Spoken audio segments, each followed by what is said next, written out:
Go for the beers. Go for the cheers. Go for the hit and the hits. Go for the scene. Go for the screens. Go for the gallery. Go for the win. Go to Ocean.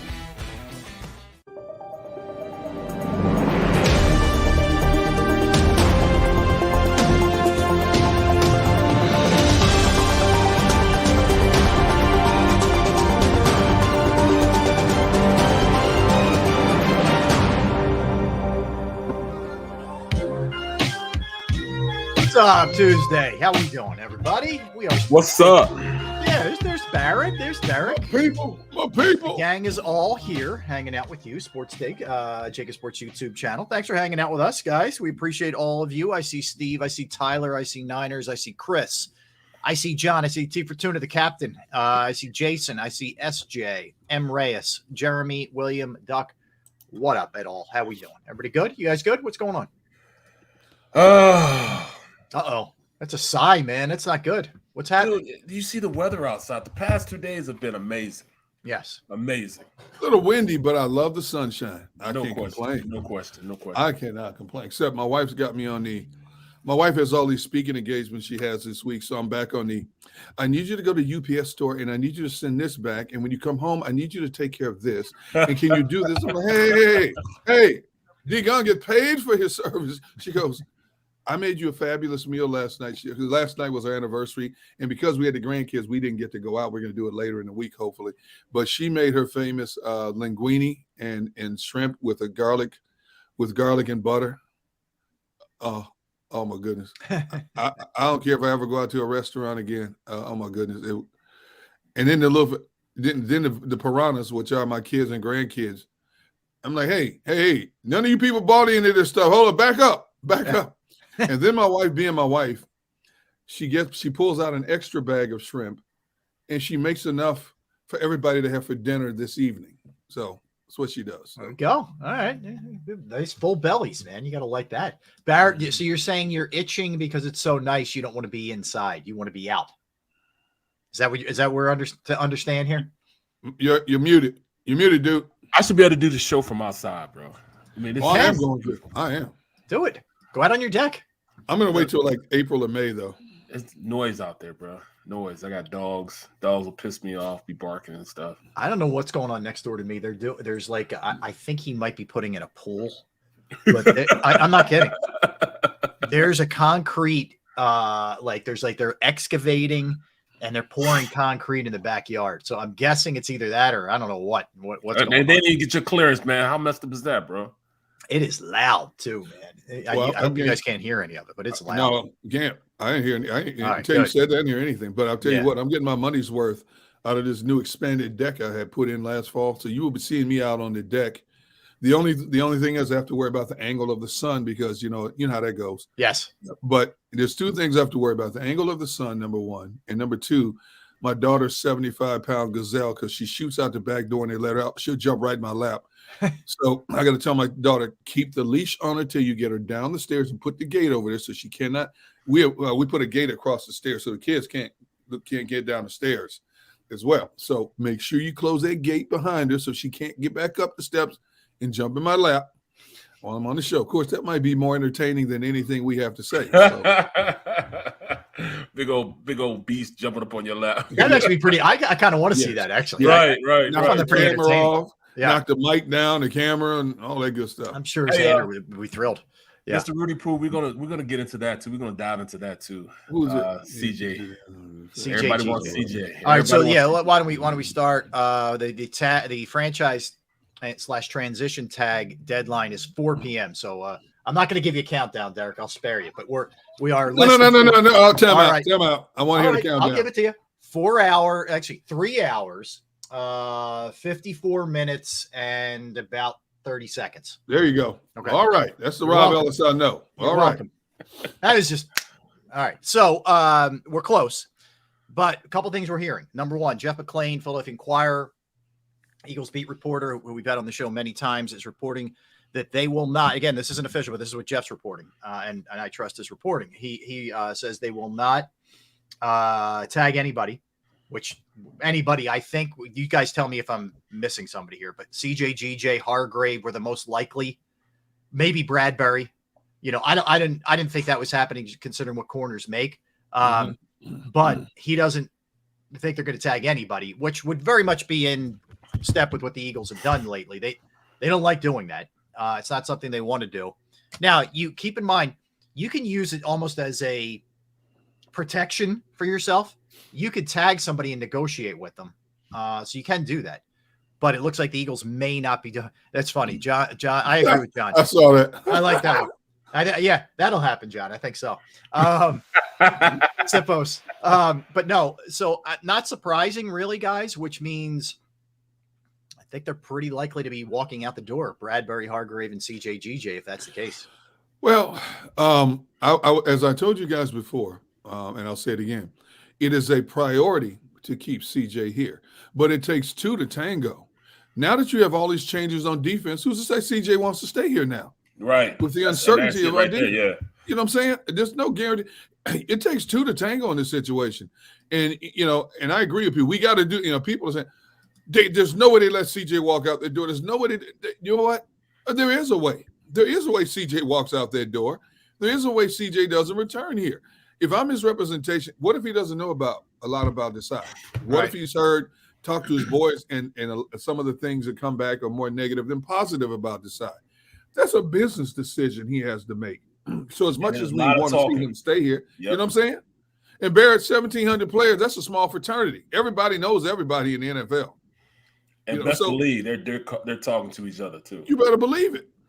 So it's not guaranteed. I mean, the prospects are favorable that he stays here, but there's no guarantee CJ's walking back through that door. You could have, like Barrett jokingly said a couple of weeks ago, these could be your corners, these could be your safety. People are like, oh, no way. Oh, yes, there is a way. Yeah, there is a good way that could happen. Yeah, no, I hear you. When you think about how things have gone and the amount of playing time a lot of these guys had, it's absolutely a way in which that happens. Absolutely. I don't know if we're going to get into this segment right now, but we're going to talk about it right now. But think about this. Avonte Maddox playing CJ GJ's position. They're both interchangeable. I can remember back when they brought CJ GJ in, and I was saying that, all right, they'll probably move Avonte to safety and put CJ at slot corner, which made a hell of a lot of sense to me. But it just so happens he came out and had an unbelievable season. So I can see them making that transition and pushing Avonte Maddox to that safety position, and then have one of the young guys like Josiah Scott. I hate to say it, but yes, like a Josiah Scott, maybe a Josh Jobe, somebody like that coming in, or they draft somebody to come in and play that slot corner or the wide corner. Oh, they don't want to hear that, Barrett. Don't say that. But they don't want to hear it. So two things. That's what I was going to follow up with. One, I would just worry a little bit about Avonte's availability because he's missed a lot of time in his career. A lot. Yes. He's really good, but he misses a lot of time. Size, man. Size. And he's not the biggest guy in the world. So, two, you feel confident enough in plugging somebody else into the slot at corner. And the other thing you have to do, Barrett, is if Bradbury goes, you need a starting opposite corner of Slate. So absolutely, that's a lot of. I'm with you. Like that sounds like a nice alternative at safety, but man, corner's pretty barren at that point if you're doing those things. Corner's going to be barren anyways. We need to bring somebody in. In fact, we need to bring a veteran in, and we also need to bring and draft some guys to come in. So that goes without saying. Somebody's got to start opposite of Slate. Bradbury is not going to be here. Period. Mm-hmm. I don't know why we keep thinking, that. That's a possibility. It's not a possibility. It's really not. Try to tell people that 2 weeks ago. People ain't listening. So, something that interests me a little bit. When I was thinking about that stuff was the possibility of them bringing back Epps for a much cheaper price. Even though there's some buzz out there about Epps. Epps. He's got some suitors apparently. Yeah, fitting a lot of people's systems. He does. Mm-hmm. I told people from the beginning he is a good player. He is a good player. People saw what he was doing. And I said it jokingly, but I said I didn't want him to be the next Poyer. And that may be what he ends up being, because he'll go somewhere else and be a standout star. Mm-hmm. So, why not have him be a standout star here? Yeah. Listen, I'm with you. Yeah, that's the thing.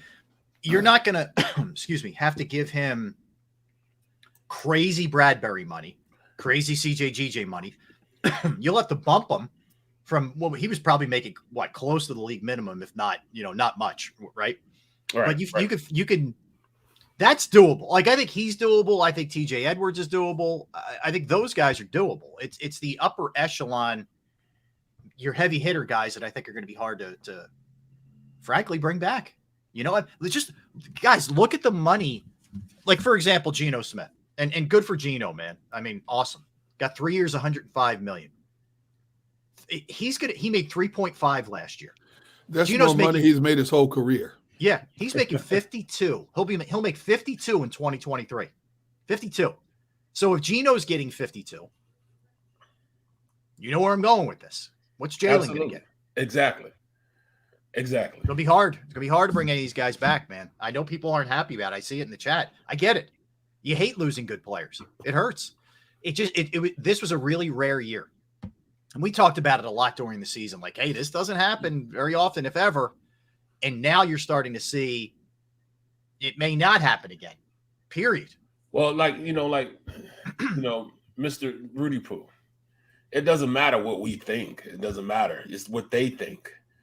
Epps you say he wasn't a difference maker. You'd know if he wasn't there.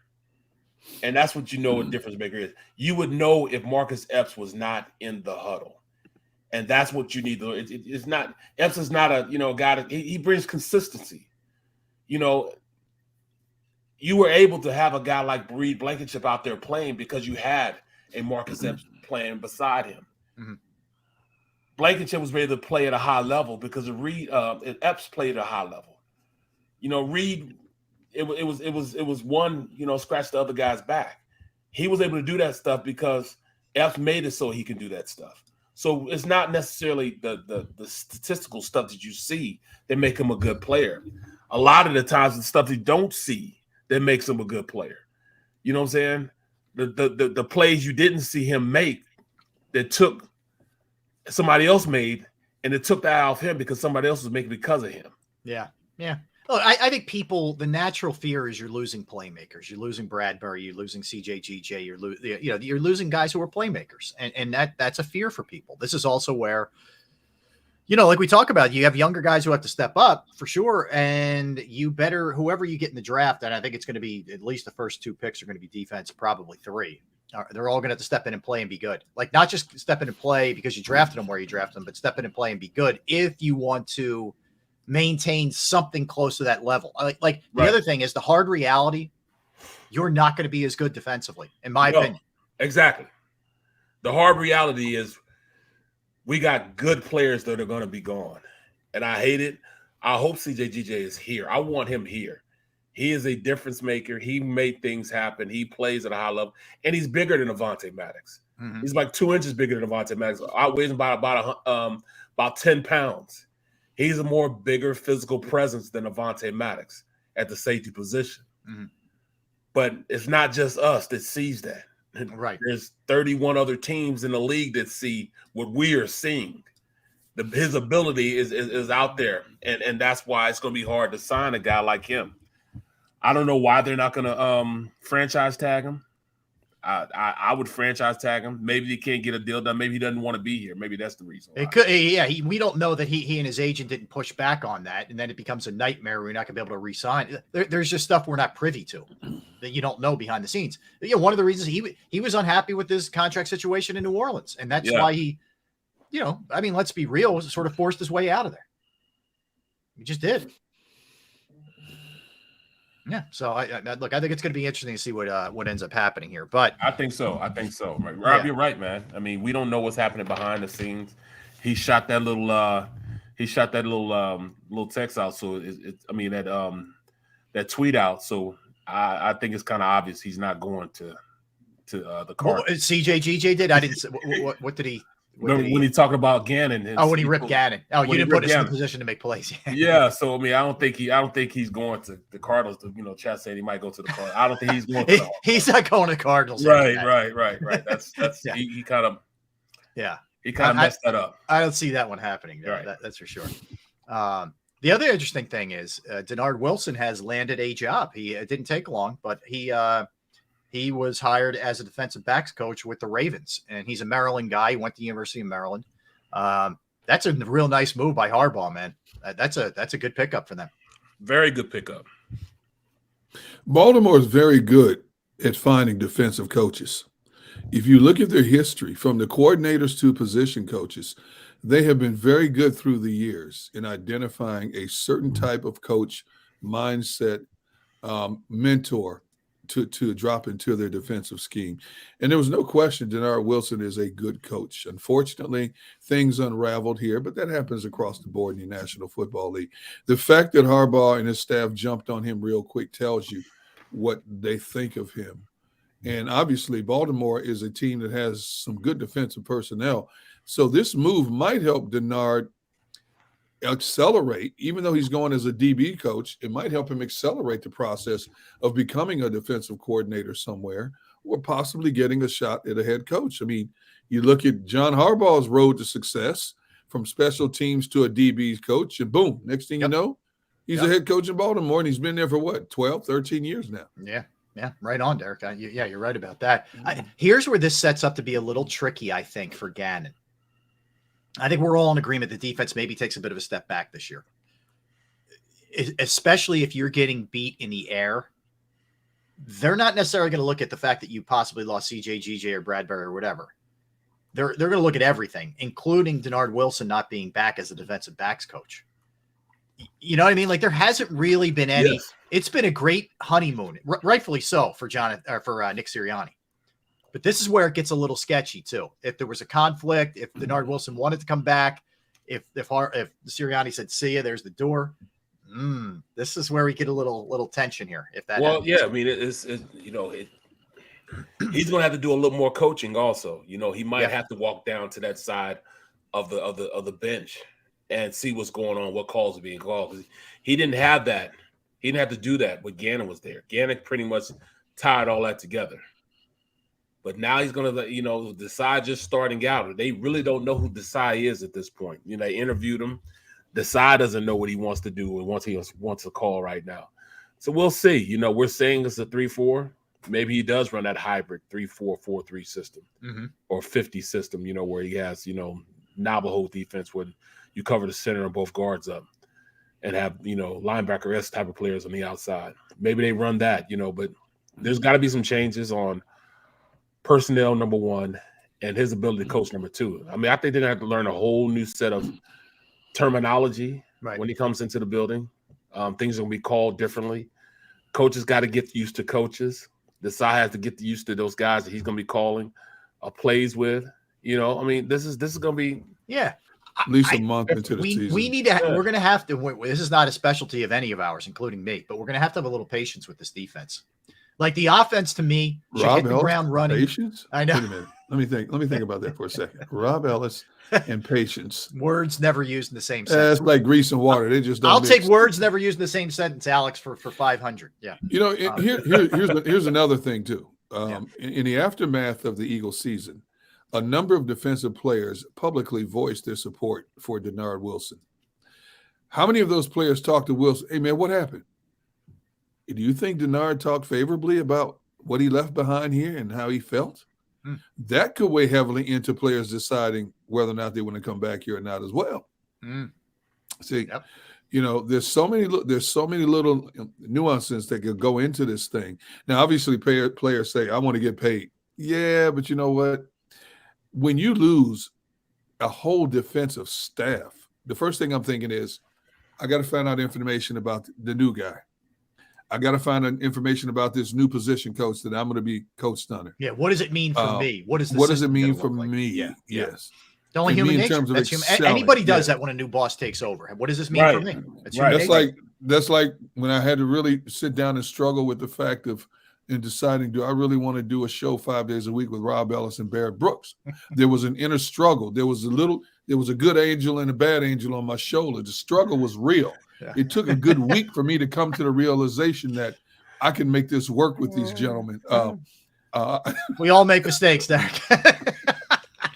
That's all I can tell you. I hear the regret in your voice. I know. Already. It was just painful to even get through that sentence for you, man. I could just hear you struggling there. What's that line? The struggle's real. Right. Oh man. No, but you make a point. I mean, it's right. And how are these pieces? It seems like the size system is similar, but we know it's not exactly what it was what Gannon was running. So how are all these other pieces who are still here going to fit into it too? I mean, it's a lot of real questions. Like I was saying, the offense should hit the ground running. There's really not any excuse for the offense not to be just humming out of the chute. We may see the defense have a tough time getting their footing for a little bit. I'm not saying it might not happen by week 3, 4, 5, but out of the chute, it might take a little bit. Who are we going to replace? Who's going to be the defensive backs coach? Is it McDonald? Is he going to be the defensive backs coach? DK McDonald was the assistant. Right. So we're still waiting to hear, what's going to happen there. I would assume he gets bumped. I would rather, if they feel like he's good, I'd rather keep some continuity because you've had so many changes on that side of the ball. Absolutely. That side of the ball. But you know what?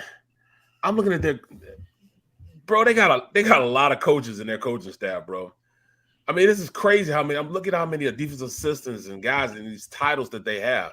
Yeah, they've got so many coaches, man. So many different titles. It's crazy. Assistants to the assistant coaches. I'm like, what are all these coaches, man? They literally got, let me see, 1, 2, 3. Dude, they got about 20 coaches here, man. Yeah. Every team does. Yeah, that's not unique to them. That's the story it is now. Go to the Ravens coaching staff. See how many they got. They ain't got half the coaches that the Eagles have. Okay. I mean, wow. I mean, I didn't know they had a special teams assistant coach. This is crazy. Yeah. Run game specialist, assistant tight end coach. And they both survived, huh? Yeah. The special teams coach and the assistant. All right. Interesting. Considering the year that they had. Right. So there's that. And we mentioned, I don't want to just totally gloss over this, but Geno Smith gets 3 years, $105 million. 52 will count towards 2023 season. And, this is, I don't want to say it's a straight comp because it's not. Jalen's in a completely different situation, but this is really the first brick, added to the wall. We're waiting on Lamar Jackson. There's still no word on that either. Speaking of Baltimore, on what's happening there. But Geno's in place, and we kind of have an idea what that is. We're waiting on Aaron Rodgers, who may end up going to the Jets. He's apparently. I ain't waiting on him. You waiting on him? I'm not. Listen. I can't wait till he's gone. Let me tell you about Aaron Rodgers. He's exhausting. I find the guy exhausting. But I hope this doesn't drag on forever. I hope it happens quick. But my point is, there's just a lot of dominoes here when it comes to the quarterback thing, and we just don't know right now. Right. What's going to happen? 2 are gone. 2 down right now. 2 down. Yeah. That Carr. Yeah, Carr. Yep. I mean, that's the other thing. It doesn't seem like, not that Geno was going to the Jets, but with Carr going to the Saints, I don't see the Jets taking a run at any other veterans. Nope. Other than Rodgers. Yeah. Which means Mike White could be their quarterback, and he's a free agent, right? So the only guy we have out there, the only guy he's a free agent right now. Yes, he is a free agent. Mike White, which means he might, out of desperation, he might get more money than what the Jets want to pay him because that was the only quarterback they had a good measure of success with last season. So he might be your starter by default if the Rodgers things fall through. But then I heard the report. I forgot who it was. Pelissaro, one of those guys, reported yesterday or the day before, I believe it was, that there was a lot of scuttlebutt at the combine that Packers officials are hoping that Aaron Rodgers wants to go elsewhere. Wow. Yeah, the thought is they're just tired of sort of begging him to come back every year, even though they ripped up his contract last year and gave him $60 million a year. They're just he's exhausted them, at this point. And here's the other thing: if you're the Packers, you've been good, but you haven't won a Super Bowl in over 10 years with him. Right. Not that it's his fault necessarily, but still, it's like, how much longer can we keep playing this game? Well, at this point, the best quarterbacks out there right now: Jimmy G, Baker Mayfield, Carson Wentz. Man, this is not a great list. Sam Darnold, Marcus Mariota. Eh.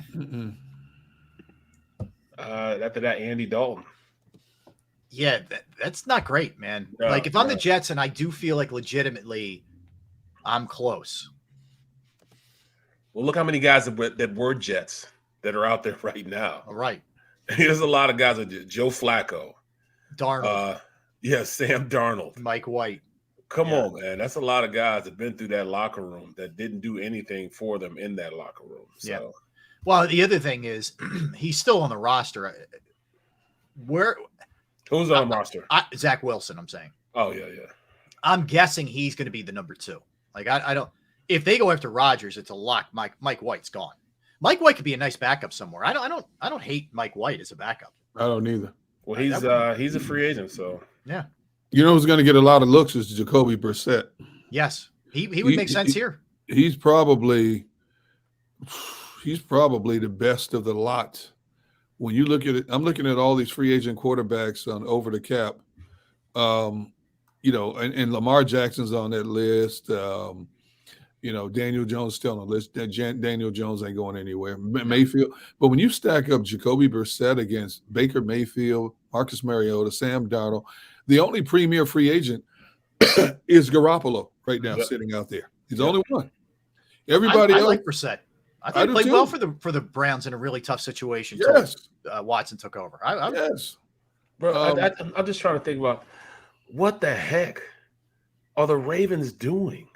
Dude, they're playing a really bizarre game. It's been going on forever, and I don't know how much of this is just it's a challenge because Lamar doesn't have a real agent. I don't know, but man, this is going on. I've been telling you guys, it's going on way too long. Yep. This is going to be. I don't know. They got 3.5 hours here to figure this thing out with the tag. If not, at what point, if you're Lamar, like who would be a suitor for him? Panthers. Panthers would make sense. Yep. Tampa Bay. Bay would make sense. Mm-hmm. It would not make sense to the Colts. It would not make sense for Houston. Houston wants to build from the ground up. Yeah. They're drafting a guy. They're drafting. Plus they're so high. Yeah, that would not make sense for them to put that kind of money into a quarterback right now. You want to get a quarterback on a rookie-friendly deal, let him grow with the new direction they're going in. Yeah. I like Tampa, Carolina. Those are PDB. You're right. Ravens don't want to end up like Dallas overpaying a quarterback. That's exactly what they're doing right now. And I can't. Yeah, you can't tell me there isn't some fear factor that because of the way that Lamar plays that he's going to be able to hold up if they're giving him all this insane guaranteed money. That's the other problem. Like the sticking point with a lot of this is the guaranteed money. Yes, I guarantee. They're afraid of it. Would Miami be interested in Lamar? I would believe so. I'd have to look. What kind of cap shape are they in? I don't know. I'm asking. Let's see here. Right now, they spent a lot, man. Like Tyreek and they spent a good amount last year. Good amount. They went out and got Chubb from Denver. Yeah, I would guess they're pretty tight. Yeah. Just not looking and not having looked at it. I'm just top of my head. Right now, the Dolphins are. I'm looking in the red first. So the Dolphins are almost 18 million underwater in the cap. Yeah, and Lamar's from that area, but I don't know that they can pull it off financially. I don't know. But anyway, Atlanta. Yeah, they did say Atlanta. You guys said Atlanta, right? Possibly. I mean, they just drafted Desmond Ridder. What was he, second round? Mm-hmm. And they claim they like him. They like Desmond. That's how we'd find out how much they really liked him if that was the case. If Lamar became available. All right, let's get a timeout. We'll dig into this a little bit more at 1:00 with the Eagles discussion too, and talk about some of the continuity issues potentially on the defensive side of the ball, and if they franchise tag anybody or not. We'll get into all that when we come back. Alex Coffey's going to join us from the Philadelphia Inquirer. There's a little bit of an update, guys, on Andrew Painter and his elbow situation, which we'll share when we come back with Alex. So don't go anywhere. Derek Gunn, Barrett Brooks, Rob Ellis. We are Sports Take, JAKIB Sports YouTube Network on this Tuesday. All right, let's tell you about Jim Murray and Principal Financial Group. Look, knowing who to trust with your finances, it can be really hard. And you work too hard not to have the right person to entrust that financial commitment to. And that's Jim Murray and Principal Financial Group for me. Whether it's retirement planning, 401k review, insurance review, you might have a small business, you're trying to figure out your employee benefits. That's another resource that Jim can help you with. Personally, I've entrusted my IRA, my 401k rollovers with Jim.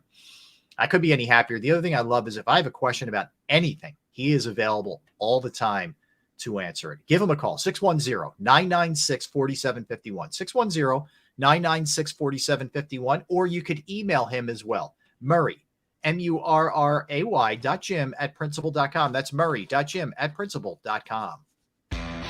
Go to get your game on. Go for the beers. Go for the cheers. Go for the hit and the hits. Go for the stakes and the stakes. Go to get your parlay on. Go to get your party on. Go for the scene. Go for the screens. Go for the gallery. Go for the win. Go to Ocean. Visit theoceanac.com to plan your visit. At Pond Lehocky, we've recovered billions of dollars for our clients, and we're confident we can do the same for you. With over 250 years of combined courtroom experience, we've helped over 100,000 injured clients obtain some of the largest settlements in Pennsylvania.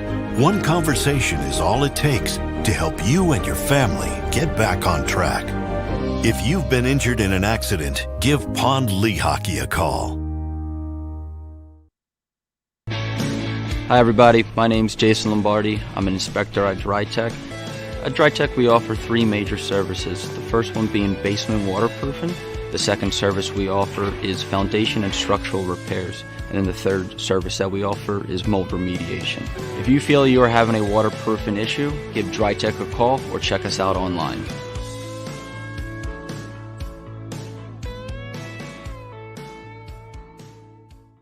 Jeff D'Ambrosio doesn't need a special event to appreciate his customers. Jeff shows his appreciation to them every day of the year. Jeff makes sure to stock more new inventory than anyone and guarantees prices and payments that nobody can beat. There are so many reasons that thousands of customers know Jeff is the easy, friendly place to do business. More for their trades, no judgment zone for credit issues, the best, most reliable service department in the country. That's why I like Jeff, and I know you will too. Jeff will satisfy you every day. Jeff D'Ambrosio, Destination Downingtown, Owner Appreciation Event. We all know that taxes are just part of life. It's true during our working years, but also in retirement. But what you might not know is up to 85% of your Social Security benefits might be taxed. Our team at Thrive Financial has helped retire thousands of people across the Delaware Valley by asking questions they never knew they needed to ask, including how their Social Security benefits might be taxed. It's time to be proactive on taxes. Get your Thrive Retirement Tax Playbook today. Plan your day with confidence. Keep the umbrellas on hand. With Action News and AccuWeather. Numerous tornadoes. Your go-to team when severe weather strikes. The water is still rising. Keeping you prepared wherever you watch. Action News and AccuWeather, the team you trust.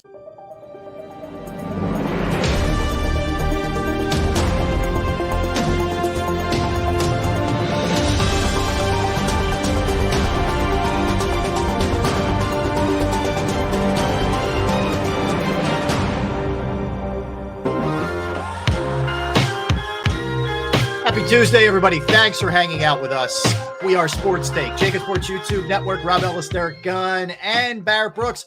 Excited to have our next guest. This is her first time on the program, and we appreciate her squeezing us in right before first pitch here with the Phillies and the Rays. Does an excellent job covering the Phillies for the Philadelphia Inquirer. You can follow her on Twitter @ByAlexCoffee, and it's Alex Coffee. Alex, welcome to the show. How are you?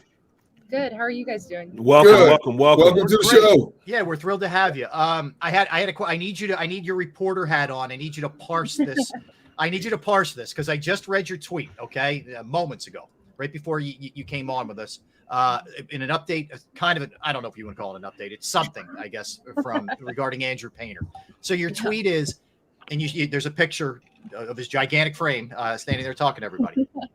Painter is here. No update for Phillies yet, but Scott Boras, who I didn't even know, I'm assuming he's his agent, says, Yep. quote, I have extensive studies on young pitchers with extreme velocity at young ages. Andrew is aware and understands his development requires great attention and patience, so his rare skills extends throughout his long MLB career. All right. For starters, is he implying that he was rushed a little by the Phillies, or it's just, hey, he's got to be aware of his limitations? What, in your estimation, because you were there, do you think he meant?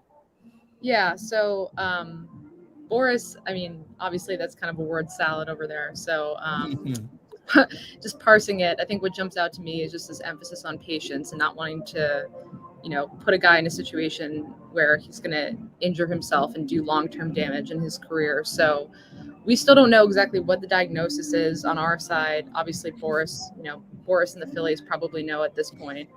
But my main takeaway is just that they're not going to put him in a position where like he could compromise himself long-term. So that might mean, that he is not in the running for this fifth starter position that he was competing for earlier before he came back and reported the tender elbow. They haven't come out and said that yet, but that's my interpretation, is that they're just going to use an abundance of caution with him because he's so young, only 19. So you don't want to do some damage that could impact him long term. Alex, do you find that the Phillies front office in general is pretty open and forthcoming with you guys in terms of giving you as much information as they can? Or we always talk about how the Eagles in recent years have become so guarded in not giving you anything. Are the Phillies pretty upfront with you guys about what's going on with situations? Yeah, I think so. And honestly, we haven't even had to ask Tom in recent days. He just starts his press conferences with, I have no update for you on Preemptive strike. Yeah. He knows that that's what everyone's talking about. And obviously it's a really atypical situation with a guy that's that young. But I don't think it necessarily has to be like them taking this long to inform us and them taking this long to, come to a decision, presumably. I don't think that it necessarily has to mean like doom and gloom. I think it could just mean that this guy is 19 and they're being really, really careful. Okay. Alex, you get a sense. Go ahead, B. Sorry. Go ahead. So you get a sense that saying that then, all right, his spring is probably over with, being up with the guys that are there now. So he's probably done with the summer. I mean, for the spring at least. And looking at our bullpen now and looking at our starters now, I think I'm comfortable with that because what we have right now with Swerves and Walker and Falter and all those guys. So I'm pretty confident with them that we don't have to rush them back. Yeah, I think that they're in a different position than they have been in previous seasons where they actually do have pitching depth. And a guy like Falter, he's versatile, so they could have, put him in the bullpen. They could have used him as a swingman, like a starter / bullpen arm. But now if he takes that fifth starter spot, they could use that to open up a spot for like, I don't know, maybe one of the other young guys. It's like competing for a bullpen spot. So it gives someone else an opportunity. And those guys have impressed in camp. So yeah, it might, there will be like a little bit of shuffling around, but people aren't panicking here. And we don't know, we don't know what the timeline is going to be yet, or, they haven't officially come out and said that he's missing time at all. But, you read the writing on the lines. Yeah. yeah. So it's like difficult because you don't want to speculate too much, but it does seem that it's trending in that direction. All right, let me jump off Painter for a minute, Alex. Let me just ask you about your impressions of what you've seen thus far from maybe some others. How's the Castellanos look to you? I mean, it was a tough year last year, let's face it, and they, especially with Harper being out for likely the first half, need him, to be closer to the guy we saw in Cincinnati. How's he look thus far? He looks a lot more settled and a lot more. It's hard to glean a ton from spring training at bats because, the games don't mean anything. And sometimes guys are working on like one specific thing and, it kind of depends on what they're working on that day. So I try not to take too much away from that. But he did make some offensive adjustments at the plate where he's a little bit closer to the plate and he's simplified things. So he felt like last season he was like over tinkering, like trying to, I don't know, too many moving pieces at once. which might have contributed to what we saw from him offensively. So his whole approach this offseason and this spring training has just been to like keep it simple, which I think for him can only help. So mentally, he's in a much better spot. Seems more settled, seems more relaxed. So, we'll see how that plays out over the course of the regular season. But I'm optimistic. Alex, I love the story you recently wrote about Derek Hall in terms of trying to control his own destiny. Could you share that with us, because he's having a pretty good spring? Mm-hmm. Yeah, so he's been tearing the cover off the ball. And again, I mean, like, spring training, take it with a grain of salt, all that stuff. But yeah, oh yeah. But he hit his second home run of the spring yesterday. He's hitting, getting some hits off lefties, which is really big for him because he's a guy that struggled against them last season. But, he's obviously got a lot on the line. He's competing for a roster spot. And the Phillies have said, Thompson has been asked about this, and he said that he can hit his way into a roster spot. And that's basically what he's been doing. And he said that the difference for him has just been, trying to control his plate discipline and make better decisions in that regard, like not expand so much at the plate, just be a little bit more selective. And he worked on that with Kevin Long, the hitting coach, this offseason. And he's been bringing that approach to spring training, and it's really helped him a lot. He's a guy that was swinging at a lot of pitches like outside of the zone and stuff, and just swinging too much and not making enough contact to justify all of the swinging. So now he's being a little bit more selective.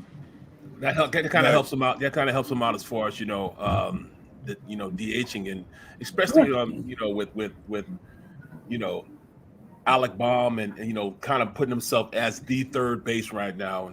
But I mean, what does that do for others in the rotation? Like Reese, we know he's going to be first, but now he can DH with Reese now, right? Would you say that? You mean like how the lineup is going to look? Yeah.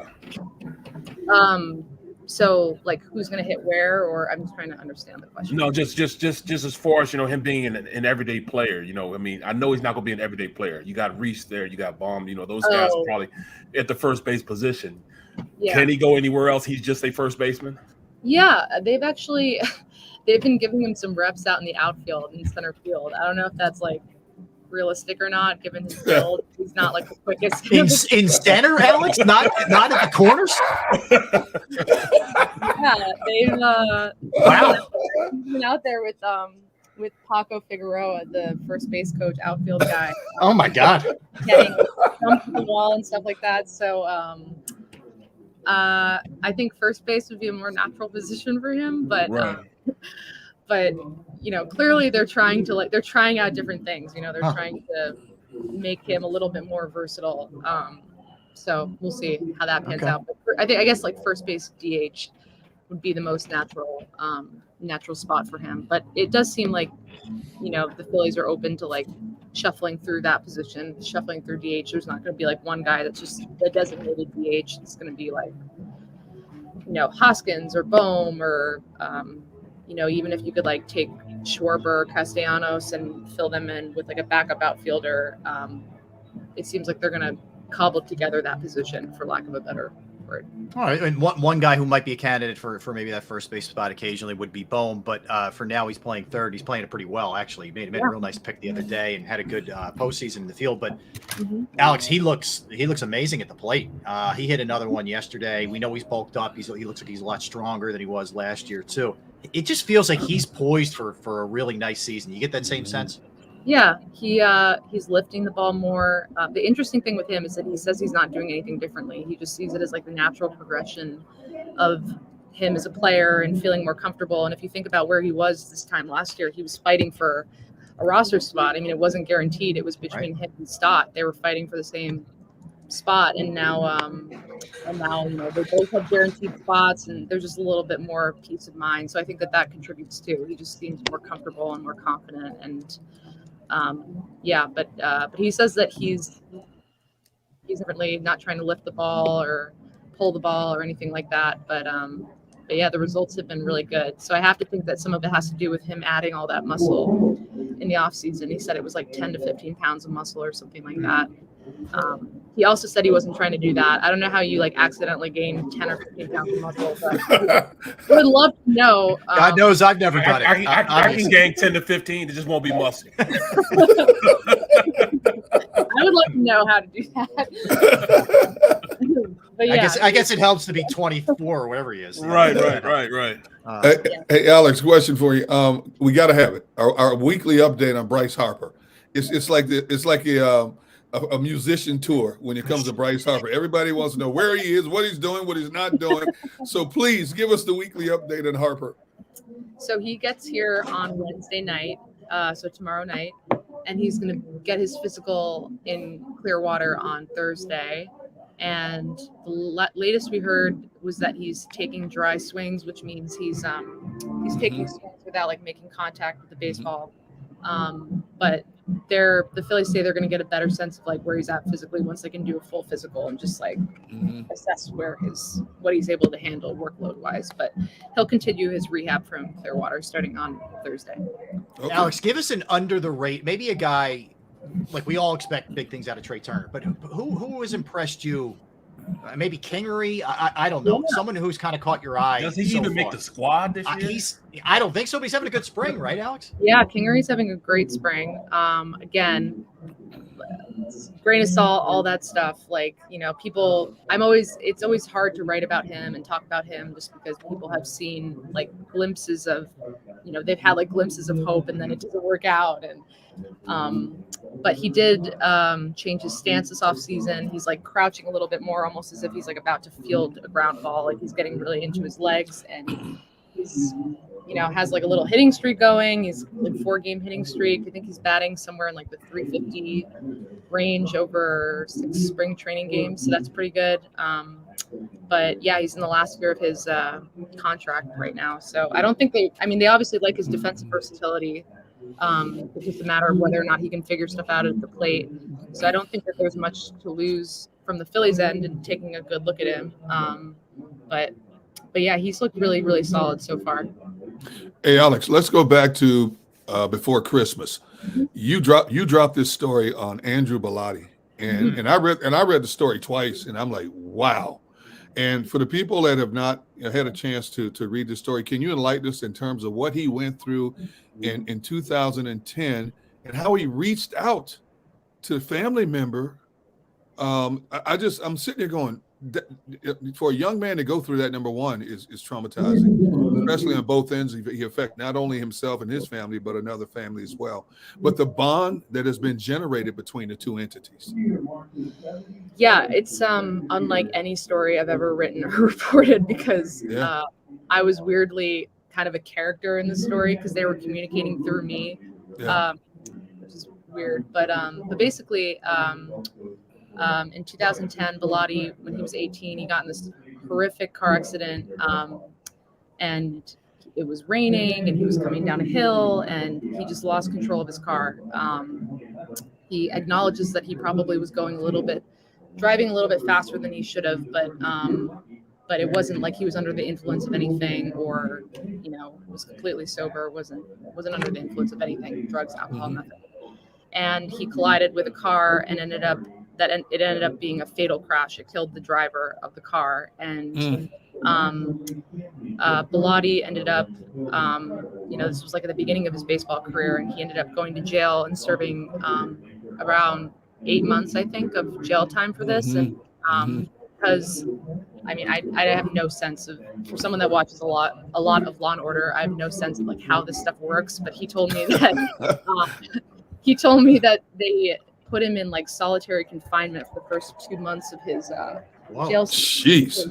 They didn't have like enough room or something at the jail, and I don't know, that part of it doesn't make any sense to me. But basically, when he was there, he wrote a letter to the wife of the man that he killed in this crash, and he just basically said, "I'm never going to be able to live with myself, and I'm so sorry, and I can't imagine how you must be feeling." And he just really tried to like empathize with her and understand her perspective, and she ended up contacting the judge and reducing his sentence. Like initially he was asked for, the judge said I think 5 years, and she asked him asked him to reduce it to 8 months. Long story short, I wanted to write about this during off season, and I contacted the widow, and I noticed that she had been following the Phillies because it was right around the time they signed Trey Turner. And I was like, why does this woman in South Dakota know so much about Trey Turner? That's really weird. So I asked her why she's been following, and she said that she's been watching all of Bellatti's outings, and she's become a Phillies fan because of him. Oh, wow. That she's rooting for him. She's not, it's not anything malicious at all. It's like, she sees him as she sees his professional success as a triumph in a way that he honors her late husband. And Wow. So it's just this crazy story of forgiveness. And it came at a time that, obviously not to get too deep or whatever sentimental, but it feels like things are really divisive. So to hear a story of forgiveness like that, where, you're going out of your way to root for someone that represents the worst day of your life is pretty profound. So, he knows now that she's cheering him on, and, I don't know if they're ever going to meet, but they might not ever be ready for that. But yeah, he's kind of found closure through her because she's allowed him to forgive himself. Wow. Alex, people didn't see it. Oh, sorry, Gunnar. Go ahead. Yeah, I'm sorry, but can you imagine if she had not taken that route, how it could still affect him as an everyday person and as a professional athlete? Had he not been granted that forgiveness? Gunnar, he'd still be in jail if he didn't forgive her. Exactly. Right. Wow. Yeah. There's that, and then there's the personal toll of, it's not like he was deliberately trying to hurt anyone. It was, an accident. I mean, she was able to. It's just amazing to me that she was able to see it that way, even 11 years after it happened. So she kept his letter, and she said that she started following the Phillies because she was shuffling around in her attic, and she just found this letter that he wrote her, and she was like, oh, I wonder what he's up to. And she checked in on him, and then loved watching him pitch. She loved watching him strike guys out, and she just thought it was so inspiring. So it's an incredible story of forgiveness and a true testament to her and her ability to move on. It is amazing. I can't possibly follow up with some trivial baseball question after that. That was I was going to ask you about rules changes and Trey Turner impact and all this other stuff, man. That was, boy, that's deep. Yeah. Wow. No doubt. It is. Yeah. That's good stuff. All right. Well, listen, Alex, I know you're right up against the game, so I don't want to, we don't want to keep you too much longer. So we do appreciate it. All right. Guess what? You're on till 3 in June. No, let's talk Eagles. Hey, Alex, I just want to say, because we've had a number of your compadres on our show from down there. And I want to thank you for not rubbing it in our faces. That I'm seeing you sitting there in short sleeves. That is 80+ degrees there. So I appreciate it. No, I would never rub it in your faces. It's, I'm just trying not to get sunburned, and I'm trying not to get hit. I've got my head on a swivel. I'm trying not to get hit. I've had a couple near-death experiences here, and I'm trying. I heard you. I forget where you.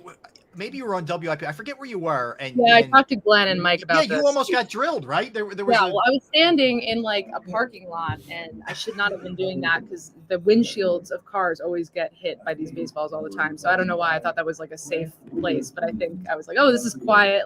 I'll just do it here, and then a foul ball or something, a home run, whatever, came sailing my way, and I had to duck quickly. But yeah. I don't know. I think sometimes I need to wear catcher's gear or helmet out here. Well, I do. I got to ask you one more. So we ask everybody who we talk to from down there, what's your favorite spot down there? Favorite restaurant? Favorite place to go? Clearwater area? What would you say if you have an off day? If you could just chill, what would it be? To think about it. Well, I can't say Frenchies because I'm sure that's what everyone says. I don't know. I really like, there's a Marina Cantina, I think it's called. It's a Mexican place right on the water. So yeah, I'll probably say that. That's a That'd be good your spot. spot. Okay. Good There market. you go. Yeah. There you go. Sounds amazing. Yes. Yeah, we're jealous. Alex, good stuff. Great insight. And thanks for trying to parse that Boris quote. I was, my head Yeah, started really. exploding when I saw it, trying to figure out what it really meant. So Like hieroglyphics. Yeah. yeah, exactly. But keep up the good work, and we'd love to have you on, down the line. But thank you, Alex. We appreciate Thank it. you. Alex. Appreciate it. All right, have a good day. Thank you. You're right, Derek. That story, and if for people who haven't had a chance, that you can Yeah. get the link right off of her Twitter handle. Yeah. And again, you can follow her. Let me give you the Twitter one more time at BY Alex Coffee, COFFEY. Okay, that's how you spell it. But the Bilotti thing, I think, is pinned up at the top. You can check it out from there. It's I read this story twice. whoa, and, it's deep. You know, it's I'm glad I got to ask her the follow-up question, because we've seen so many stories that are similar, where the part of the family that's devastated the most refuses to forgive the individual that caused the damage to their family. Yeah. And for her to take that route, I mean, she's got to live with this the rest of her life, that her husband's not there anymore. And it was caused by this 18-year-old kid. You know, luckily he wasn't under influence of drugs or alcohol. It was just a bad weather night. But for her, that was like the green light for Bilotti to go on and live his life to the fullest. Yep. Because had she not forgiven him, imagine he's got to have that hovering over his head.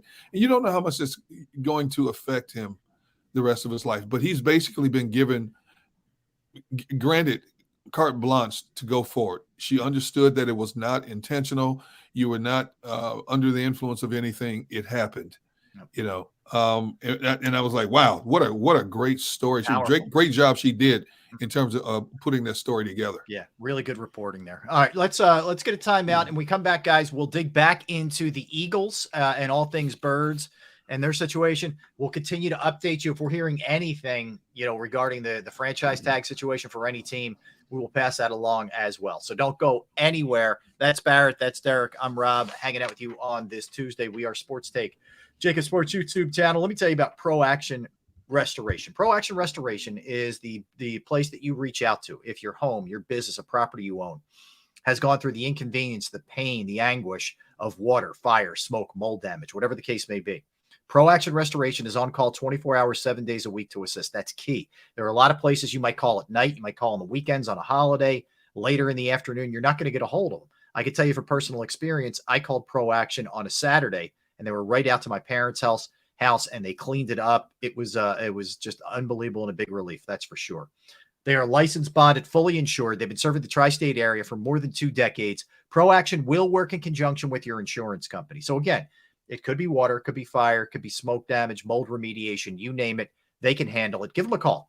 610-623-3760, 610-623-3760, or online at proactionrestoration.com. That's proactionrestoration.com. Go to get your game on. Go for the beers. Go for the cheers.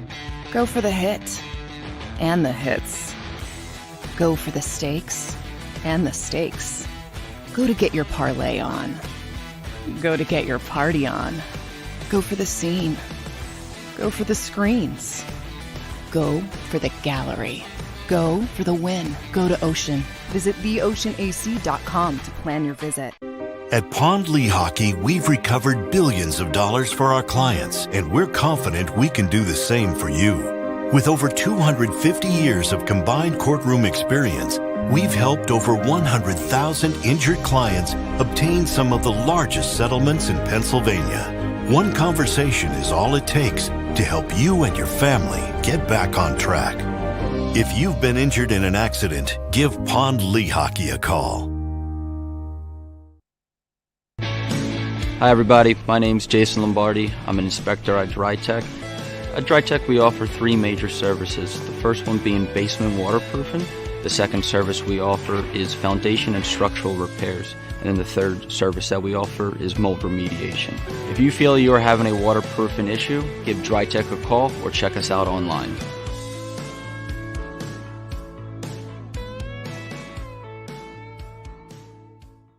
Jeff D'Ambrosio doesn't need a special event to appreciate his customers. Jeff shows his appreciation to them every day of the year. Jeff makes sure to stock more new inventory than anyone and guarantees prices and payments that nobody can beat. There are so many reasons that thousands of customers know Jeff is the easy, friendly place to do business. More for their trades. No judgment zone for credit issues. The best, most reliable service department in the country. That's why I like Jeff, and I know you will too. Jeff will satisfy you every day. Jeff D'Ambrosio, Destination Downingtown, Owner Appreciation Event. We all know that taxes are just part of life. It's true during our working years, but also in retirement. But what you might not know is up to 85% of your Social Security benefits might be taxed. Our team at Thrive Financial has helped retire thousands of people across the Delaware Valley by asking questions they never knew they needed to ask, including how their Social Security benefits might be taxed. It's time to be proactive on taxes. Get your Thrive Retirement Tax Playbook today. Plan your day with confidence. Keep the umbrellas on hand. With Action News and AccuWeather. Numerous tornadoes. Your go-to team when severe weather strikes. The water is still rising. Keeping you prepared wherever you watch. Action News and AccuWeather, the team you trust.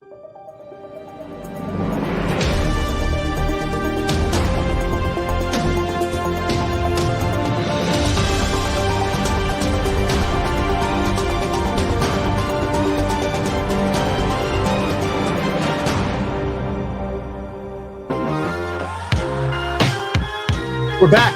Thanks for hanging out with us. Sports Take, JAKIB Sports YouTube Network. Just wrap things up with Alex Coffey from the Philadelphia Inquirer. Covers the Phillies. Doing an excellent job of it, by the way. You can check her work out at by Alex Coffey. And if you miss any of our segments that we do, you can always go back and watch them. We had Keith Pompey on yesterday talking Sixers, and we'll discuss the Sixers in a little bit. But you can always go back. Just go to jakibsports.com or our JAKIB Sports YouTube channel. You can watch full segments, the entire show, interviews, whatever the case may be. So check that out. All right. So a couple other things, guys, that we mentioned off the top of the show, but Jeff McLean from the Inquirer reporting that the Eagles won't franchise any of their players. The franchise tag and transition tag, I'm looking up at the clock, is about 2 hours and 57 minutes away. But really, other than that, we haven't heard. There haven't been a ton of tags, has there, in general? Am I missing something here, like NFL wise? No, just the money that these tags are just so, it's an absorbent amount, man. Yeah. It's crazy how much these tags are these days. Yeah. Are you talking about quarterback position? What is it, 35, 36, something like that? It's insanity. 32? Yep. That's ridiculous, man. But, I mean, I'm saying it because I'm the old man, get off my lawn. Because, that's more than I got paid, twice that I got paid my entire NFL career, 12-year NFL career. So I'm hating. Yes, I'm hating. It's human nature. Yeah. Right. At the end of the day, it's well-deserved. Yeah. They put a great product out there, and it's still at the test of time. It's only getting better. No question about it. Yeah, no question. The other thing that we were discussing is, the turnover that we're looking at here. So you've lost Steichen, Gannon, Rallis, Wilson, and Joe Casper. 4 of those guys on the defensive side of the ball. So I guess the question I have for you guys, if we're looking at it, also along with players too, by the way, but if we're looking at some of the turnover that potentially could happen if, CJ, GJ, and Bradbury and Hargrave go, you look at some of the younger guys who are poised. You tell me who you have the most faith in that could step up. Jordan Davis, Nakobe Dean, Cam Jurgens, Patrick Johnson, Kyron Johnson, Josiah Scott, Kayvon Wallace, Milton Williams, just to name a couple. Let's start with Jordan Davis. How strong are we feeling here that he'll step up and be good? Absolute monster. He'll step up. He's gonna be what we drafted him, traded up to get for him. He's going to fulfill that for us. Great kid, works hard. I think they're going to get, they're going to make sure he stays in the area.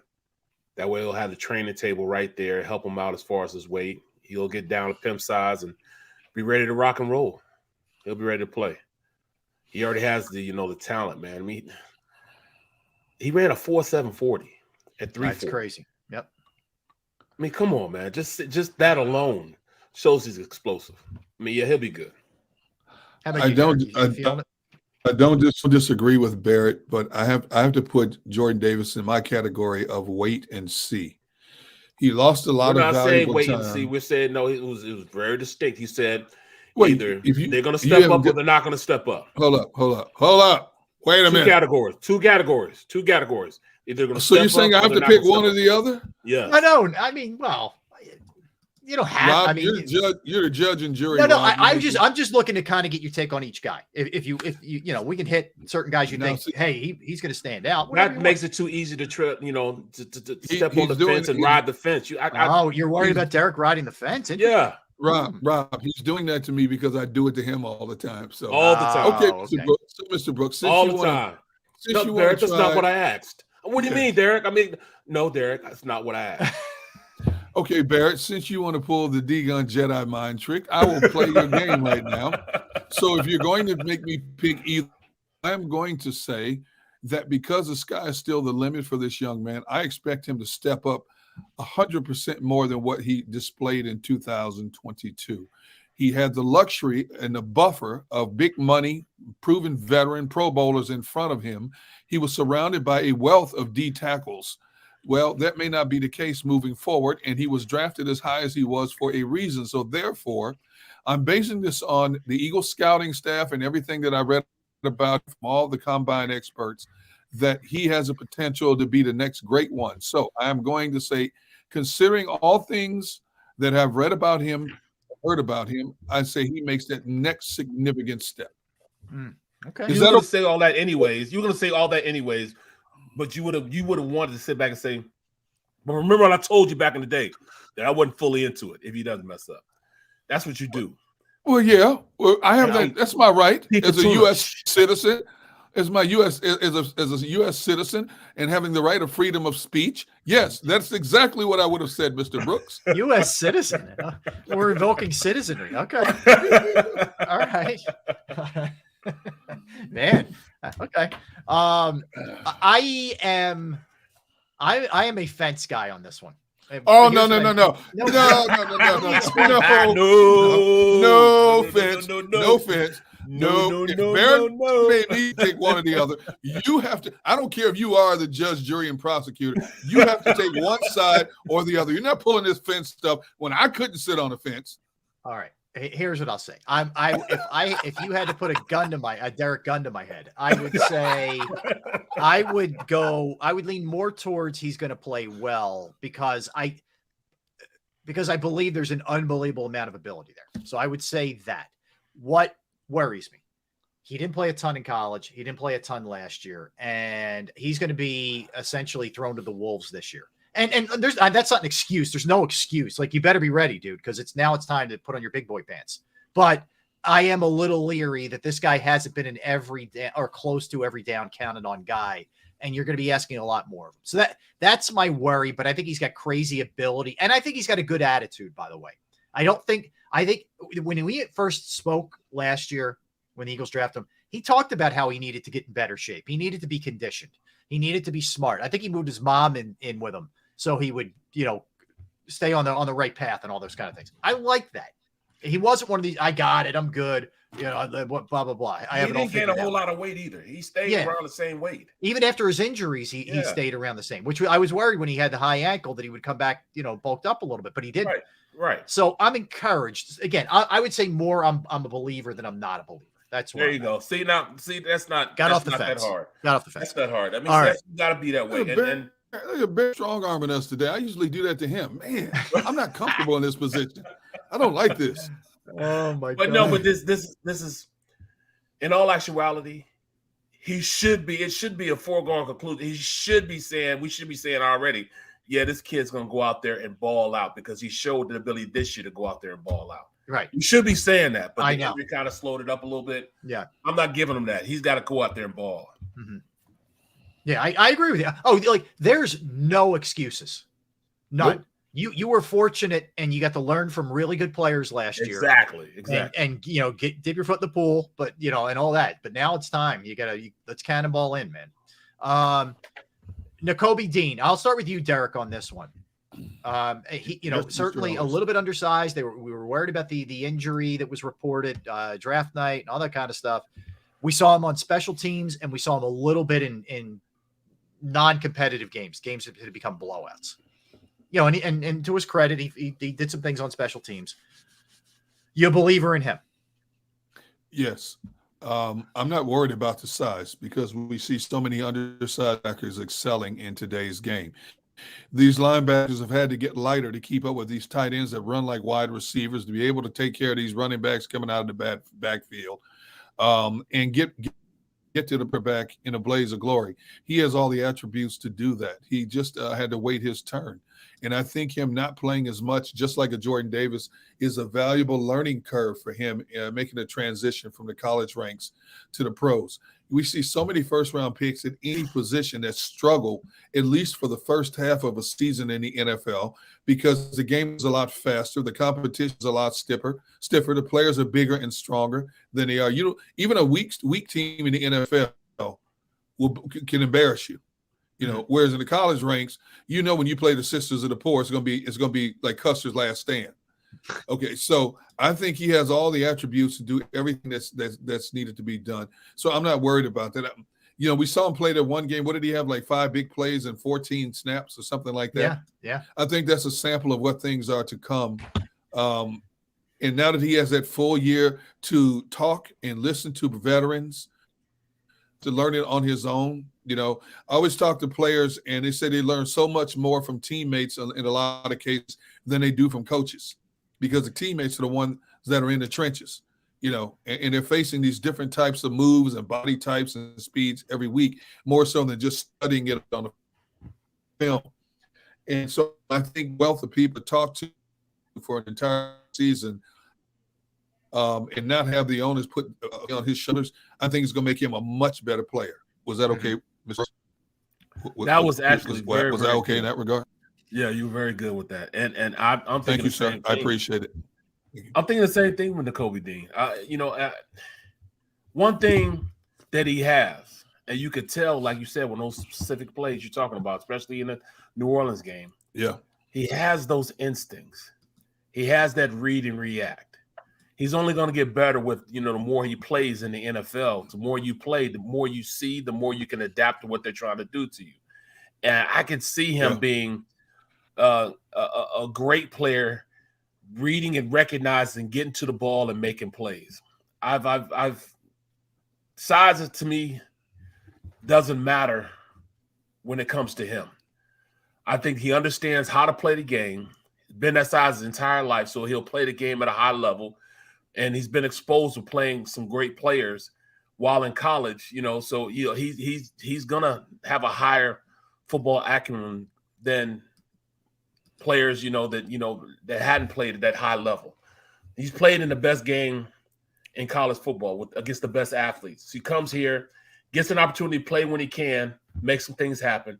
If you remember, he was the guy that saved the touchdown with the return. He did. So he played well in special team. I can see him going in and really, really making a difference in that defense. Being able, and I would love for them to have TJ Edwards at the mic and have him at the wheelback.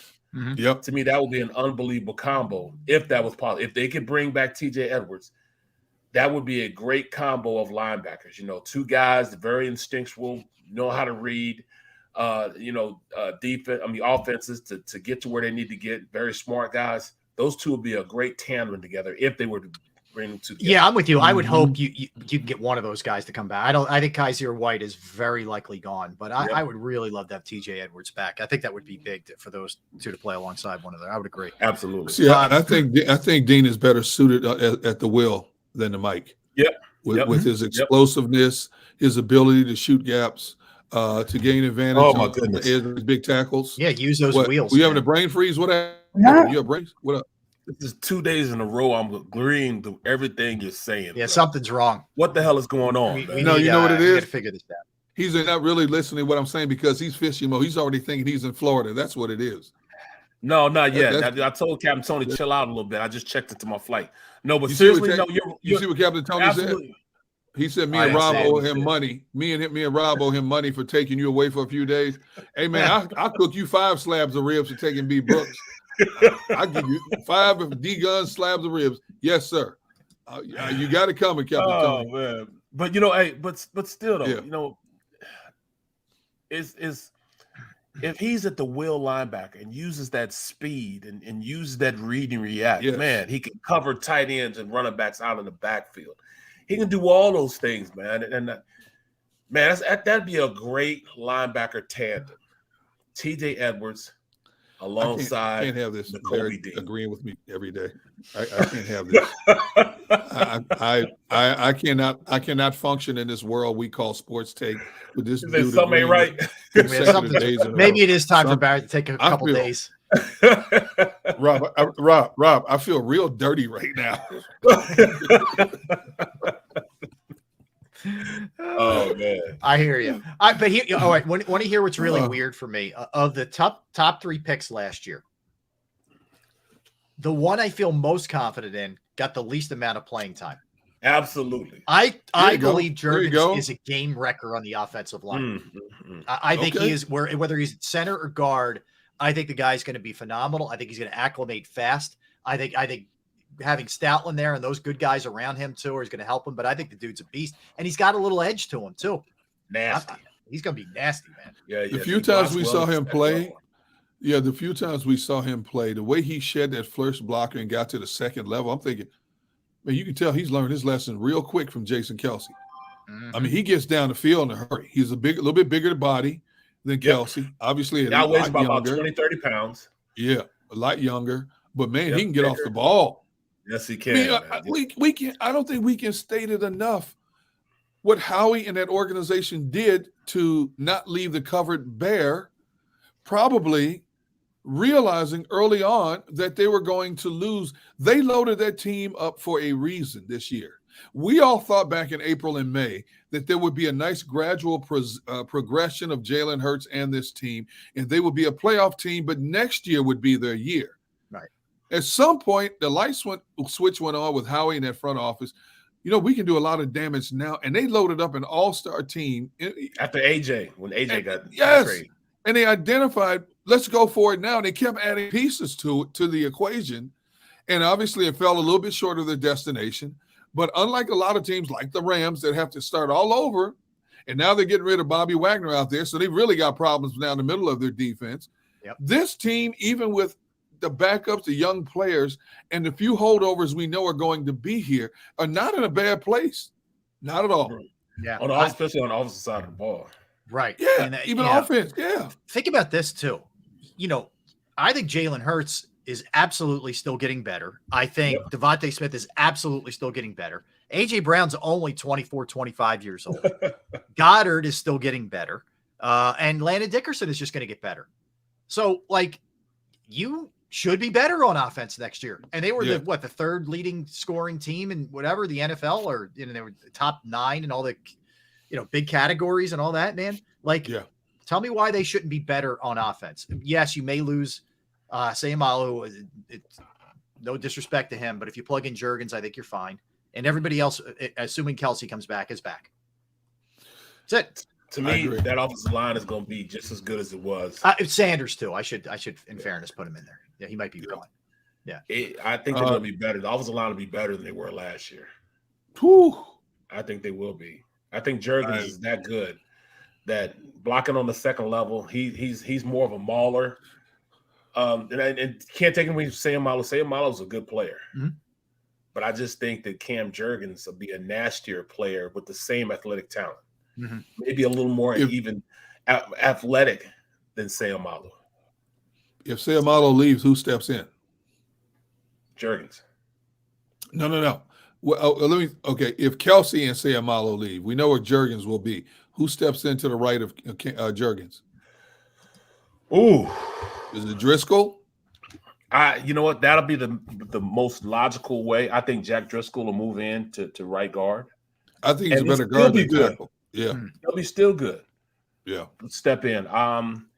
Which is why, really, at that number 30 position, if there was some tackles around, they would probably start trying to find the heir apparent to you're right. to Lane. If there was some you're gonna have to start considering that at some point. Yeah. So him, they gotta find somebody for Lane.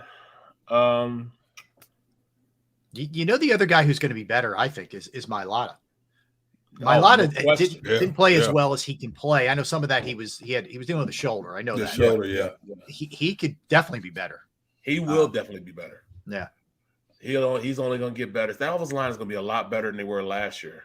I think so. Mm-hmm. It's all dependent on what. Now, Kelsey's he's not a free agent. He still has another year on his deal, right? Oh, does he? I thought he was a free agent. Who, Kelsey? Yes. No, he had a 1-year deal. Oh, well, how come everybody? Because I don't think his free agency kicks in until March for some reason. Let's see. Well, most free agents, technically, you're not free until the new calendar year. Right. You're under the category of free agent. Yeah. But okay. So he's. Let's see. Team. I think he still has another year on his deal. Hold on, Mr. Brooks. I got. All right, 2023. Let's see. Jason Kelsey. Oh, it's saying Jason has a base salary of 1.5, a prorated bonus of 7.5, cap number of 9 million. Maybe he does have one more year. I thought he had a 1 year. I thought he came back in a 1-year deal for 14 million. I did too. No. Wait a minute. Remember they changed. They restructured it. They restructured his deal. Oh. All right, I'm this Spotrac, which is usually my go-to, is giving me a weird. I don't know what it's doing. Right. All right. So, 2023. I'm seeing a base of 1.5, 7.25 bonus. Yep. 0 guaranteed money. Yep. With a $9 million cap hit. Yep. So I don't know if that's right or not, but base salary is the league minimum. That's the league minimum, but the bonus is $7 million. Yeah, 7.5. Yep. I thought it was a 1-year, $14 million deal. Yeah, that's what I thought too, Derek. But maybe not. Maybe that's not the case. He is never mentioned when we talk about the free agent. Like he's never. When you do a search for Eagles free agents, I don't see Kelsey's name on that list. He's never on it because I knew he had another year on his deal, but it's kind of like what they did for Lane. Did they just alter last year? Yes. On a pre-existing contract. Yes. That's why everything's signables get pushed back. They'll take more signables money to spread it out over a longer period of time. So that's Howie being Howie. Mm-hmm. He's got another year on his deal. That's why, it's whether he wants to retire or not. It's not whether – that's why they don't say if they're going to sign him back or not. They always say, is he going to retire or not? Mm-hmm. So I think he'll get like that 7.5 mil come up when they report. Yeah. I don't think money falls into. I don't think money enters the equation at all for Kelsey. No, it's how does he want to? It comes out. Does he want to play? Does he want to put his body through the grind now with a third kid? He's got 3 young kids now. What's more important to him, being that consummate family man and being home more with the kids, or does he still have that competitive juice flowing? Yeah, that's what it comes down to. And that's the hard thing is he's still at the top of his game. Yes. Yep. Like part of you says, man, I should just get out while the getting's good. Like I'm still a stud. I don't want to be that guy who's lost a couple of steps. But the flip side of that is, why am I stepping away if I'm still dominant?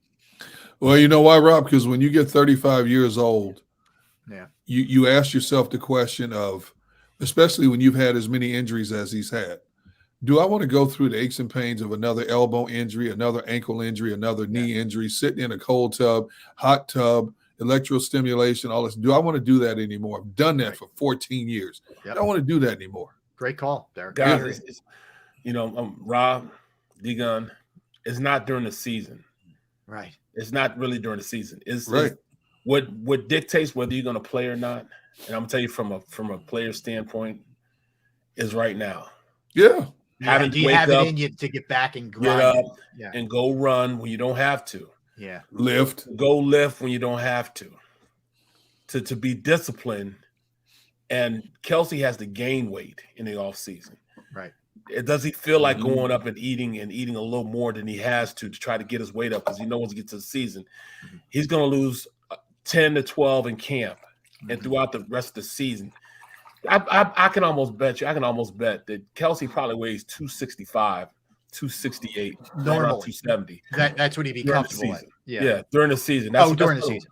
No, when he reports to camp, he's probably 282, 283, no more than 285. But while playing, he probably gets down. He probably 265 to 270 playing weight.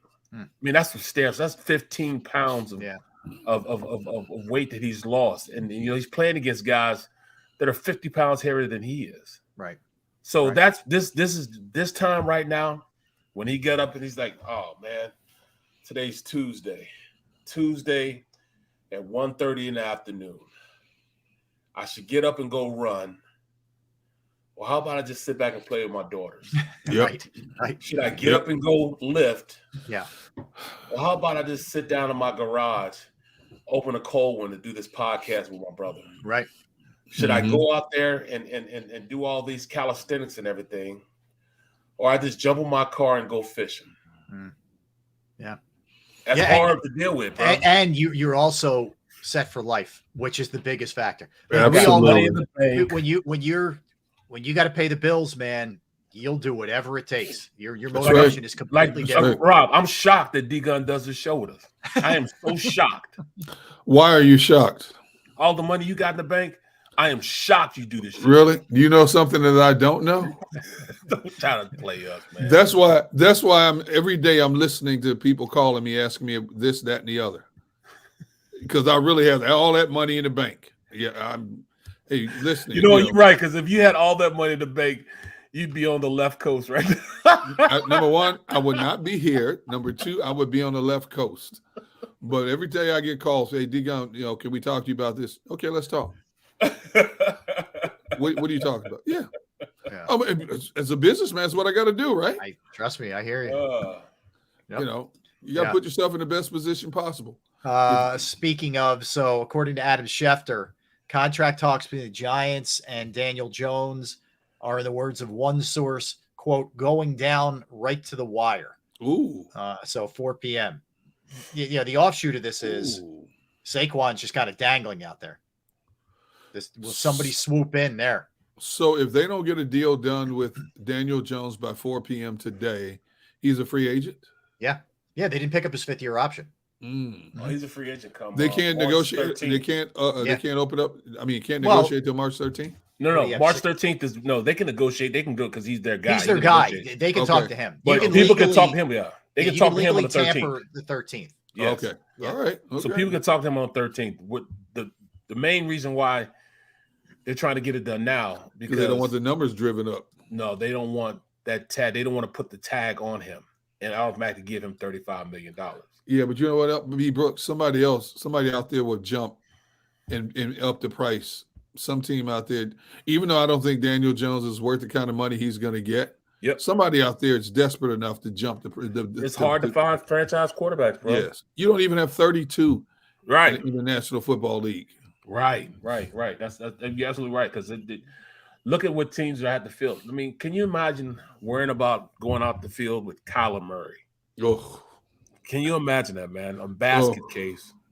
I think Gannon's in an awful spot. I get it. I never fault a guy for taking a head coaching gig. Let me just be clear. But I think he's in a terrible spot there. I mean, his hands are tied behind his back, man. Because this kid, man, he's not disciplined enough to be a leader on a team. Anytime you put a clause in a contract that he will study X amount of film per week, what does that tell you? And then they took it out only because it became public. Yep, it's that, and he's also a finger pointer. He's mopey. Somebody drops a pass. Right there. Yeah, he drops a pass, and the body language is garbage. And I don't feel I don't sense he's a guy you can really talk to and get the point across to. He doesn't feel like that guy to me. Punch that dude in his chest, and man, you got to man up, man. We paying you $45 million. Man up. Punch him in his chest. Give him like B. Brooks. Jack him up. Yeah. Say it with your chest. Put the fear of God in like B. Brooks does the people. Look, no, I don't do that to people. But look at the receivers they have. They trying to get rid of DeAndre Green retired. Yeah. You know, DeAndre Hopkins. Robbie Anderson's out of there. Robbie Anderson. Not that he did much, but yeah, he's out. Hopkins would probably be Hopkins trying to go and land wherever.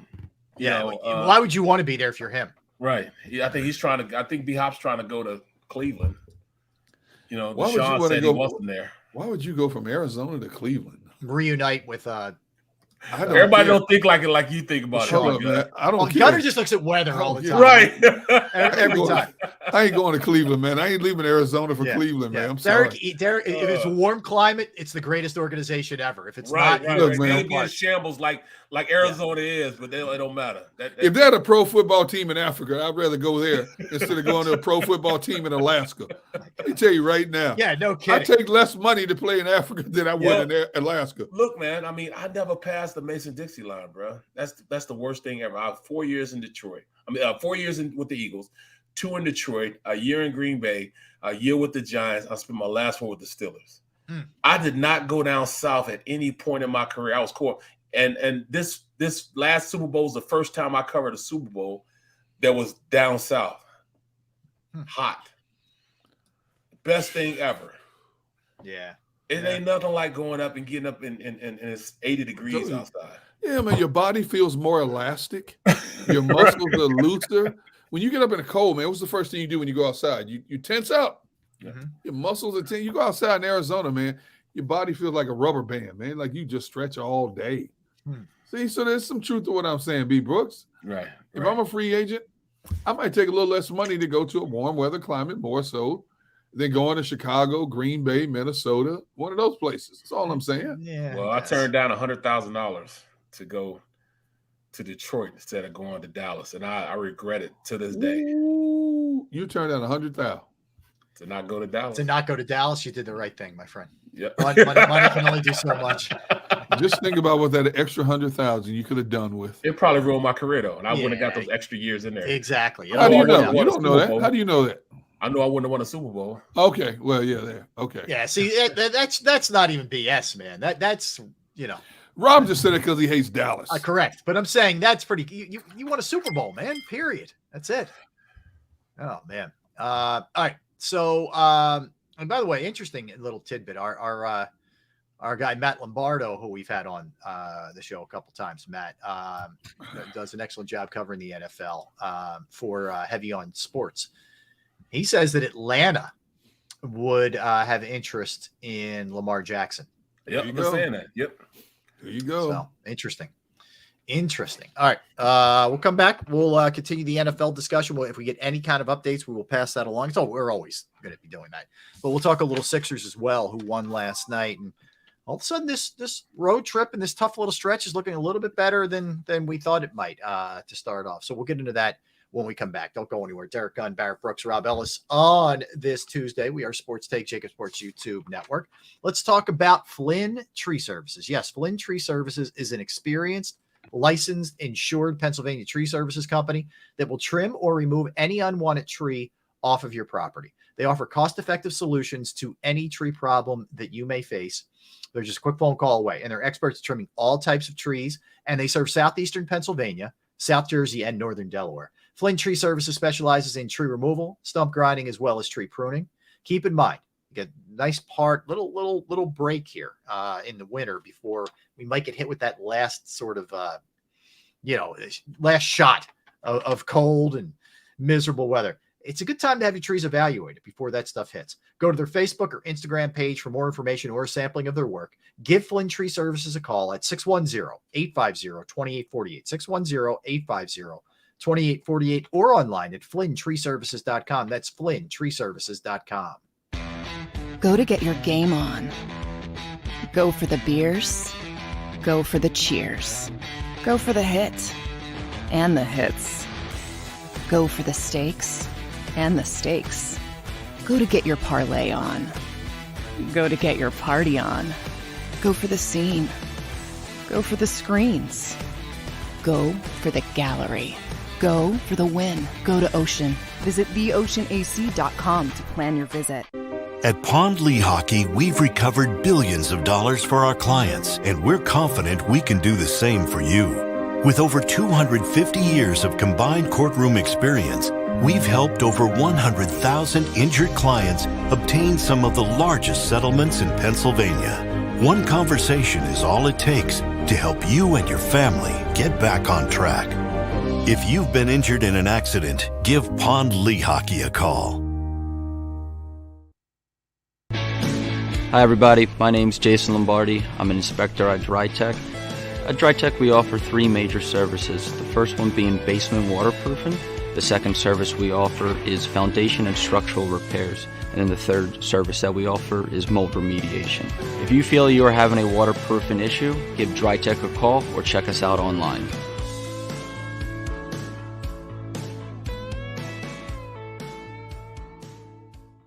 Jeff D'Ambrosio doesn't need a special event to appreciate his customers. Jeff shows his appreciation to them every day of the year. Jeff makes sure to stock more new inventory than anyone and guarantees prices and payments that nobody can beat. There are so many reasons that thousands of customers know Jeff is the easy, friendly place to do business. More for their trades, no judgment zone for credit issues, the best, most reliable service department in the country. That's why I like Jeff, and I know you will too. Jeff will satisfy you every day. Jeff D'Ambrosio, Destination Downingtown, Owner Appreciation Event.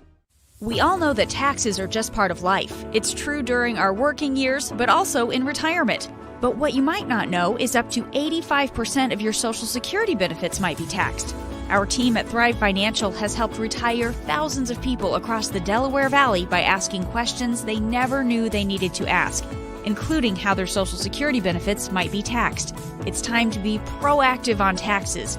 Get your Thrive Retirement Tax Playbook today.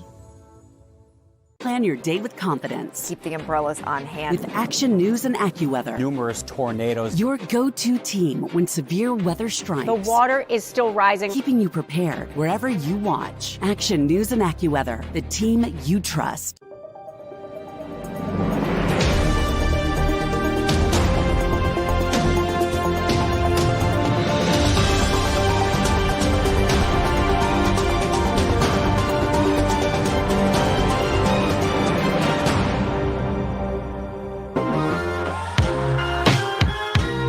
What's up, everybody?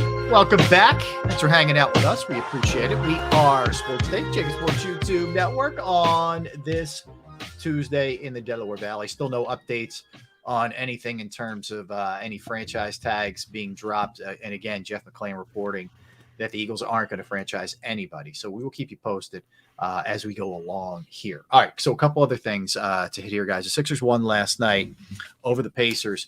This was a defense optional. Defense need not apply. Defense, who are you? How do you spell?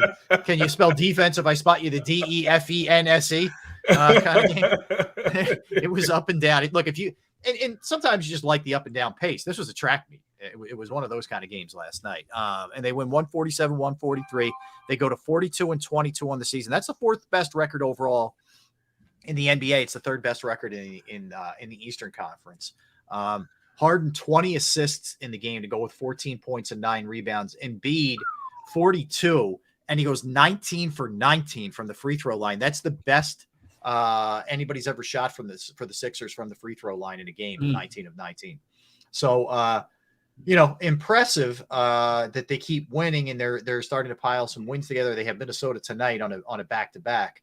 They did it again last night without Tobias Harris and PJ Tucker, who were both banged up, and we don't know what their status is for tonight either. So, first off, just give me your impressions, guys, of what we saw last night. They can score with anybody in the league, man. When it comes to just up and down the pace, man. When they can turn the pace up, yep, and they run the floor, but they don't do that all the time because they can't do that all the time. So, to me, last night was fool's gold in the aspect of scoring. You know what I mean? It just, everything just fell into place for them. They played at a high level. I'm tired of watching all-star games. The past 3-4 games been all-star games. No defense whatsoever. I see, they've got to figure out a way in which they can, number one, play better defense and rebound consistently. Yeah, it's time. Well, again, just to your point, Barrett, they've given up 133. If you're just looking at from a defensive standpoint, 133, 130, 143, the last 3 games. That's crazy. Now, here's the good thing.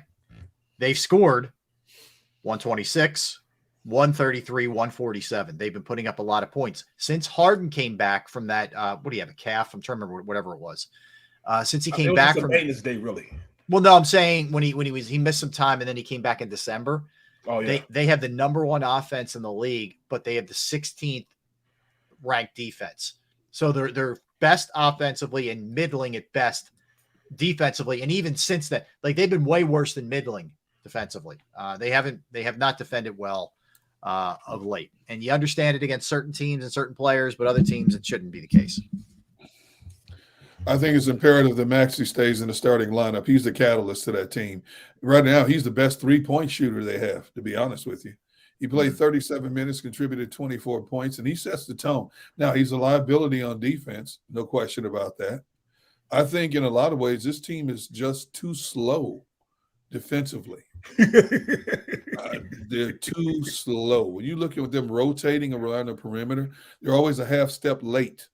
But the bottom line is they're winning more than they're losing right now. And as long as they're staying in contention with the Milwaukees and the Bostons, vying for those top spots, that's all you can ask. You know, it's one thing to break down a team's deficiency if they're losing more than they're winning. But this team is still going strong. They've had a very good road trip so far. And, you know, there are things that we don't like about them, but I like the L's. I like the W's more than I like the L's. That's exactly where they are right now. I think just went about 3 points, though. That's the only thing. I get it, Barrett. We've been talking about this for over a month, about their deficient. Their opponents have too many wide open looks at beyond the arc. I don't think that's going to change the rest of the season into the playoffs. I think at this stage of a season, if they haven't fixed it by now, it is what it is. So you might as well grit your teeth and bear it because it's not changing. Yeah, so then saying that if it was a matchup that favors us best in the East, I'd rather go to Milwaukee than to go to Boston. I agree. They match up better against Milwaukee than they do Boston, and Milwaukee's a taller team. Yep. But they match up better for whatever reason. They match up better with Milwaukee than they do Boston. Yeah, no, I hear you. But look, to their credit, they're figuring out a way to win and doing whatever you got to do. So there is something to be said for that. They did it without 2 guys who were starters. Oh, they actually might be better off, I think, with Harris coming off the bench. Like, I like what I'm seeing from McDaniels. He had 20 and 8 last night. He's very athletic. Yep. He can run the floor. I think he's more of a compliment to Maxey. I think Harden did a really good job spotting him and with some long outlet passes. I don't know if they'll do it considering what Harris is making, but it might be something to consider here with this squad. So you're right. McDaniels can run the floor. McDaniels he can make more with a shot than right now than we're seeing with Tobias. Tobias, he gets lost in the sauce, man, because if you don't directly, give it to him, he could spot up and shoot it. The likelihood of him shooting it is he's not going to go out and make his own offense. Right. McDaniels will go out and make his own offense. Max will go make his own offense. He doesn't do it. So I don't know where he fits in. Sometimes he's got to debo the ball. Mm-hmm. Look, I got to get more involved with this. Get me the ball. You know what I'm saying? Go and take the ball. You can't sit back like you're doing it and thinking the offense is going to get to you because you're not a primary in that offense. You're not a primary in that, pick and roll. Mm-hmm. So since you're not a primary in that, you're not crashing the boards to go get, second shots. So you're gonna have games where you have 2 points here, 6 points here. Lucky to get 16 at a time. You got to get your own offense, man. And I don't know why they're not telling him to be more active. They ain't got to tell Maxey. No. You know what I'm saying? They're not telling him. He's just going. He's just going. Man. Yeah, listen, I'm with you.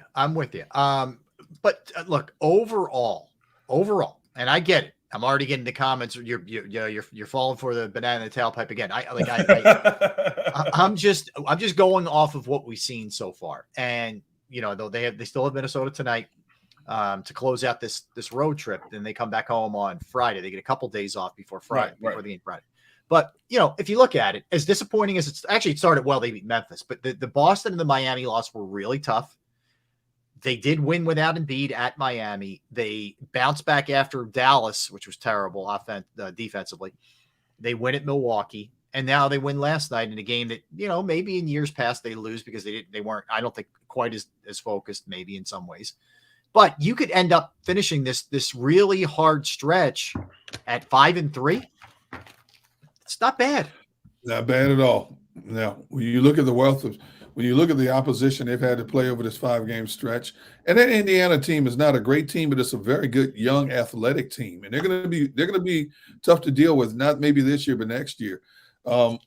You got to put the W's in the column, man. I don't care how you do it. You got to get the W's in the column. This is a sprint now. It was a marathon in October. Now it's a sprint to the finish line. And you got to do what you got to do. I've said before Christmas, why PJ Tucker is not coming off the bench as a defensive specialist is beyond me. He's a liability as a starter. He hasn't been that shutdown player on defense, if you want to be honest.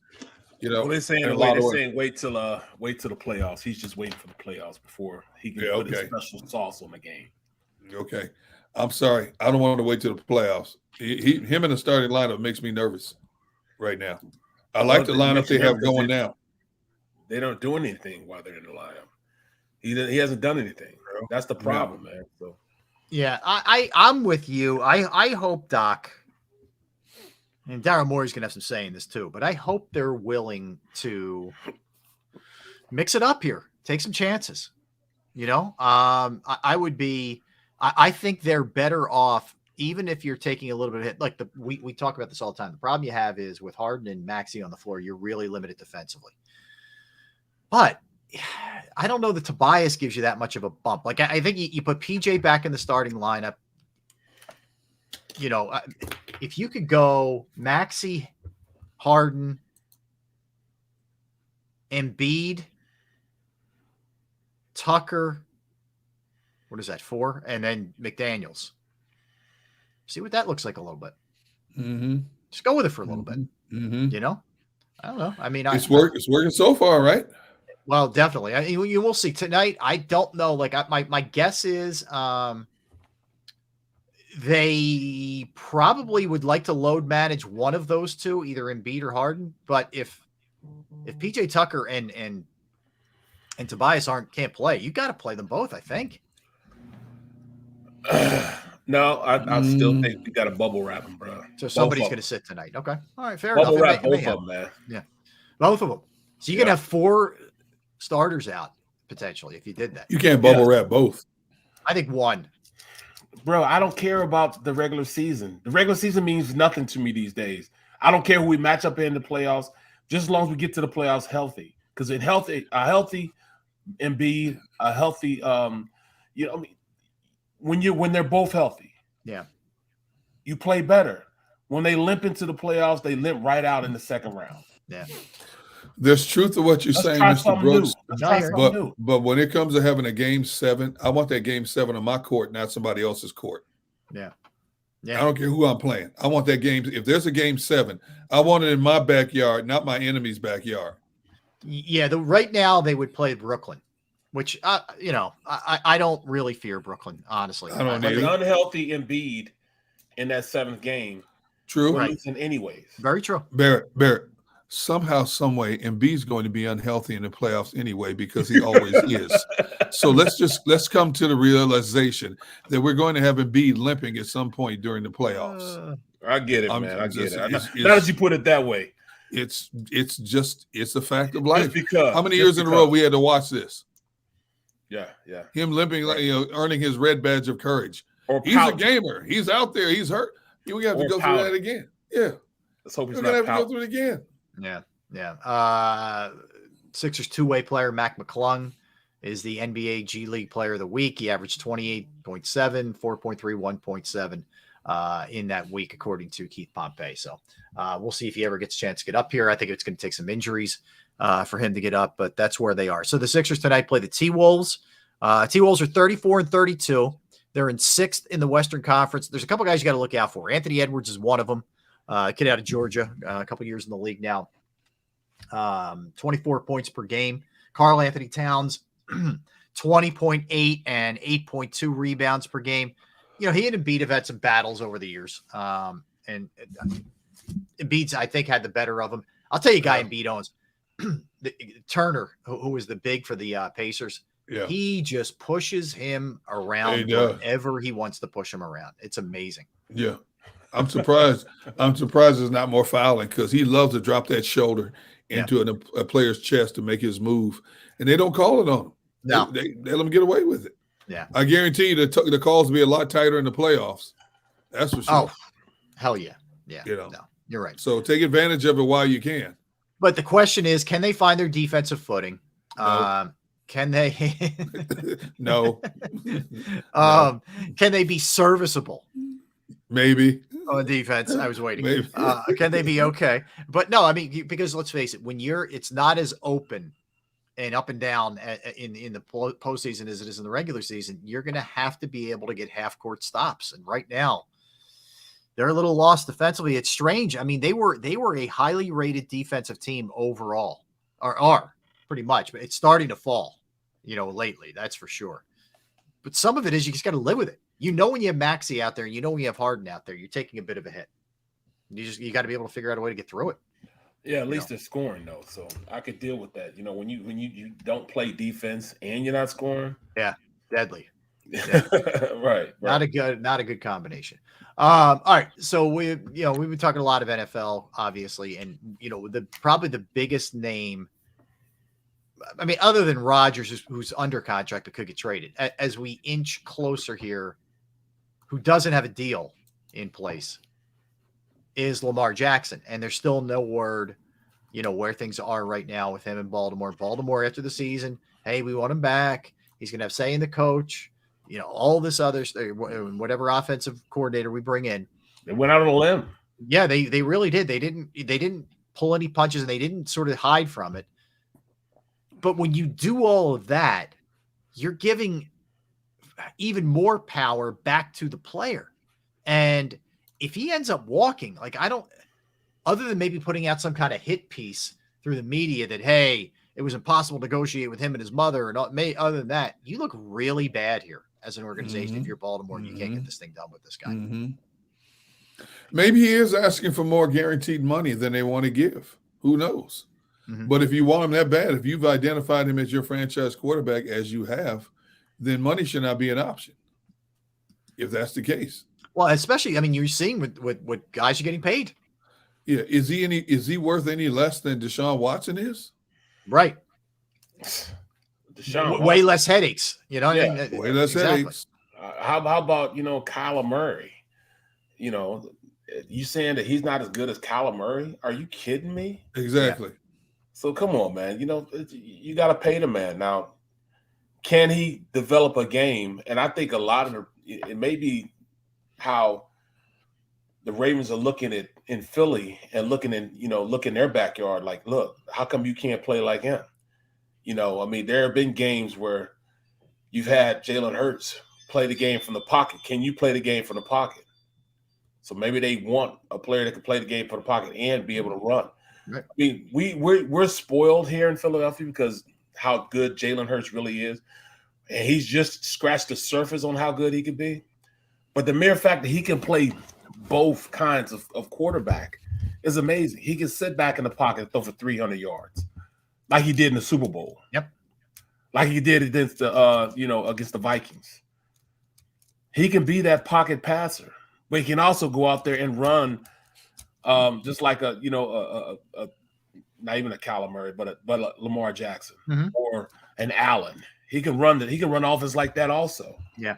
Yeah. That's the thing. Who in the league runs and throws as well? Right. There you go. Because, Lamar Jackson's an unbelievable runner, but he doesn't pass as well as Jalen does. Even Josh Allen, who is, we know is athletic and can get out there and move and all and break tackles because he's gigantic. He took a little step back throwing last year. With turnovers. So I don't know that anybody brings that package to the table at that level that Jalen brings. And don't think his agent isn't throwing that around every second they're talking to the Eagles. They're talking to the Eagles because his agent's a female. Did you see the tweet that Javon Hargrave put out 2 hours ago? No. 1 week away with a mad and sad emojis. And people are like, come on, bro, we know you're leaving. Thank you for your time here. 1 week away is basically when NFL's free agents, NFL's March Madness begins. Yeah, I mean, yeah. You could definitely read it in that a couple different ways. He's mad. Maybe the Eagles didn't offer him to stay. Or he's almost sort of saying, thank you. I know it's over here. Yeah. Yeah. It could be. It could be. Bro, we just can't afford him, man. We can't afford to pay that man $60-70 million, and he's worth every penny of it too. Yeah. Yeah. I mean, to get that kind of sack production from a interior defensive lineman is crazy. It's hard. Yeah. Very hard. Yep. I mean, how many tackles got double-digit sacks this year? There you go. A lot, bro. There you go. You know, Adam Schefter just put out the Baltimore Ravens will wait until Tuesday's deadline before placing the franchise tag on Lamar Jackson. Now, that'll be interesting. No, it won't. Well, that's today. That's right? today. Yep. Yeah. So according to Schefter, before 4 p.m. today, the Ravens obviously are working to try to get a deal done before 4 p.m. They're going to slap that tag on him. Yeah. Which means they're not going to let him get away. So yeah. And he'll play under that tag for this 1 year. I don't know, Barrett. Be a free agent next year. I can see him pulling I'm not reporting how many players do that? I'm not reporting. I won't be going to OTAs, mini camps, training camp unless we get this resolved. Yeah, I mean, these next 2 hours are going to be them desperately trying to avoid him getting tagged. That's what it is. The only guy I'm looking at, the only guy who had more from the interior would be Chris Jones, who had 15.5. Man, everybody else is an edge guy or just a straight up defensive end. But yeah, I mean, Hargrave ends the season with 11. Brandon Graham had 11. Howard Eskin's reporting that Brandon Graham, he thinks, will be back, in his opinion. For what he said that before. Yeah. And he said there's nothing. He said there's, he doesn't know anything concrete or hasn't heard anything, but yeah, he really thinks so. So we're hearing Detroit, Cleveland, hot for Brandon Graham. Seattle has been linked to Javon Hargrave a ton. Yeah. Now, I haven't heard anything regarding Bradbury or CJ GJ or some of the other more coveted free agents that the Eagles have in terms of landing spots. Sometime today, Howie will have a conversation with Brandon Graham's agent. Sometime today. May have happened already, but okay. All right. That's don't know where that's going to go. But so Eagles obviously are in the mix. They don't want to see him leave, but as much as I hate to say it, at this stage of his career, there's a limitation on what his worth is. As much as of a community guy he is, they can't afford to pay a Brandon Graham astronomical numbers when you have younger players you have to hone in. Could Cleveland and Detroit drive up the price? Detroit is desperate to improve their defense to match what their offensive output was in 2022. Right. That means that means you're going to see a lot of new faces in that defense. Brandon Graham's natural fit. He's from Detroit. His wife is from Detroit. They have a house here. They're not going to give up that house here. He can go there and play for 1 or 2 years and come, go home, be with family, and then come back here and live out his life. Brandon Graham has already said, how many times has he told us he wants to stay here? But if I'm a businessman like Brandon Graham, if Cleveland or Detroit offer me that much more money than what the Eagles, I can relocate. My kids are small enough. His kids are small enough. They can put them in a new preschool, so it's not like they're in high school or junior high. Anytime your kids get to that age, it's tougher to move your family because we know how kids are today. They're very cliquish and, not as welcoming as smaller kids are. So that's a huge factor into that as well. Absolutely. Yeah. And look, he knows it's only going to be a couple of years if that's whatever it ends up being. All right, let's come back. Let's do the full-fledged NFL segment and dig into everything, every little thing regarding who may be coming, who may be going. There's some names who might be cut, some more guys put out there on the open market, which we'll dive into as well when we come back. Don't go anywhere. Derek Gunn, Barrett Brooks, Rob Ellis, Sports Take, JAKIB Sports YouTube Network. Let's talk about razor technology and disaster recovery. Yes, the middle of an emergency is the wrong time to wonder who is in charge and how to respond. Restoring malfunctioning systems, rebooting complex servers, reconfiguring applications, Bringing backups online and reauthorizing users all takes time. And the longer it takes, the more damage that a business is exposed to. Razor Technology helps growing businesses develop a disaster recovery plan that protects all their essential data. Razor ensures all your critical systems are backed up and that backups are regularly checked to ensure that they are deployed at a moment's notice. Depend on Razor Technology, your trusted IT managed service provider, to save time and money on your IT and cloud services. Find out if your business is built to recover from a data disaster by calling Razor Technology today at 866-797-3282, 866-797-3282, or visit them online at razor-tech.com. That's razor-tech.com. Go to get your game on. Go for the beers. Go for the cheers. Go for the hit and the hits. Go for the stakes and the stakes. Go to get your parlay on. Go to get your party on. Go for the scene. Go for the screens. Go for the gallery. Go for the win. Go to Ocean. Visit theoceanac.com to plan your visit. At Pond Lehocky, we've recovered billions of dollars for our clients, and we're confident we can do the same for you. With over 250 years of combined courtroom experience, we've helped over 100,000 injured clients obtain some of the largest settlements in Pennsylvania. One conversation is all it takes to help you and your family get back on track. If you've been injured in an accident, give Pond Lehocky a call. Hi everybody, my name's Jason Lombardi. I'm an inspector at JAKIB. At JAKIB we offer three major services, the first one being basement waterproofing, the second service we offer is foundation and structural repairs, and then the third service that we offer is mold remediation. If you feel you are having a waterproofing issue, give JAKIB a call or check us out online.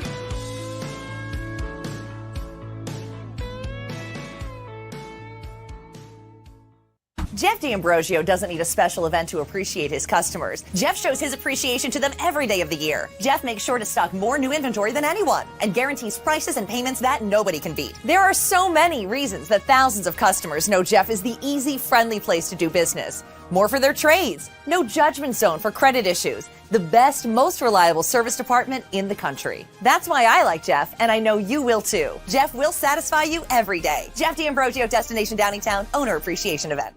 We all know that taxes are just part of life. It's true during our working years, but also in retirement. But what you might not know is up to 85% of your Social Security benefits might be taxed. Our team at Thrive Financial has helped retire thousands of people across the Delaware Valley by asking questions they never knew they needed to ask, including how their Social Security benefits might be taxed.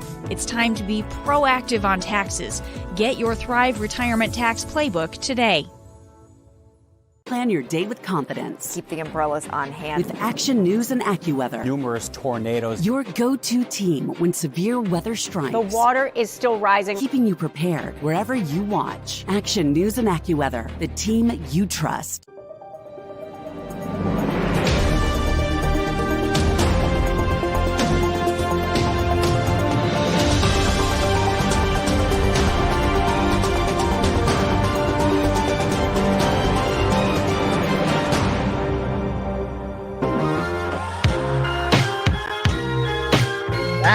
Thank you for hanging.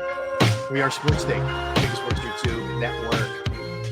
All right, so we're talking some NFL. We have been throughout the, sprinkled in throughout the course of the show, and the headline stories. Aaron Rodgers has spoken to the Jets, and which is a unique thing when you're under contract to another team to allow your guy to do that. And we certainly, I don't think would have seen this in years past, but that's kind of where you're at this point. But Derek, you still are under the feeling that he stays, or do you think he goes?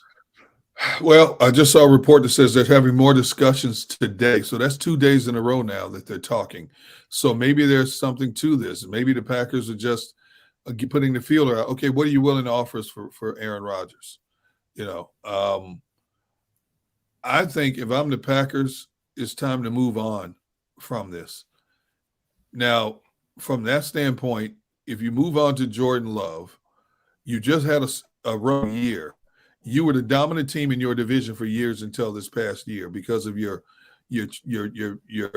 stupid idea of getting younger receiver instead of bringing in proven vets. They went through growing pains with Rodgers. They went through growing pains with Brett Favre. This team, the organization, has known for knowing when to make that transition. They know the fans, they're going to scream bloody murder. How do you let Brett Favre go to the Vikings? How do you let Aaron Rodgers when we still have a chance to go deep into the playoffs? Packers, you can say what you want to say about them never drafting quality receivers or bringing in top-line receivers, but they've been good at two things: identifying receivers in the 3rd through 6th rounds and making them into prominent receivers, number one, and knowing when it's time to move on. The thing with Rodgers is, I think they're tired of that diva mentality. This is going on for 3 years in a row now. And we know he's the first ballot Hall of Famer, but hey, you look at a lot of quarterbacks that never finished their careers with teams they started in the National Football League.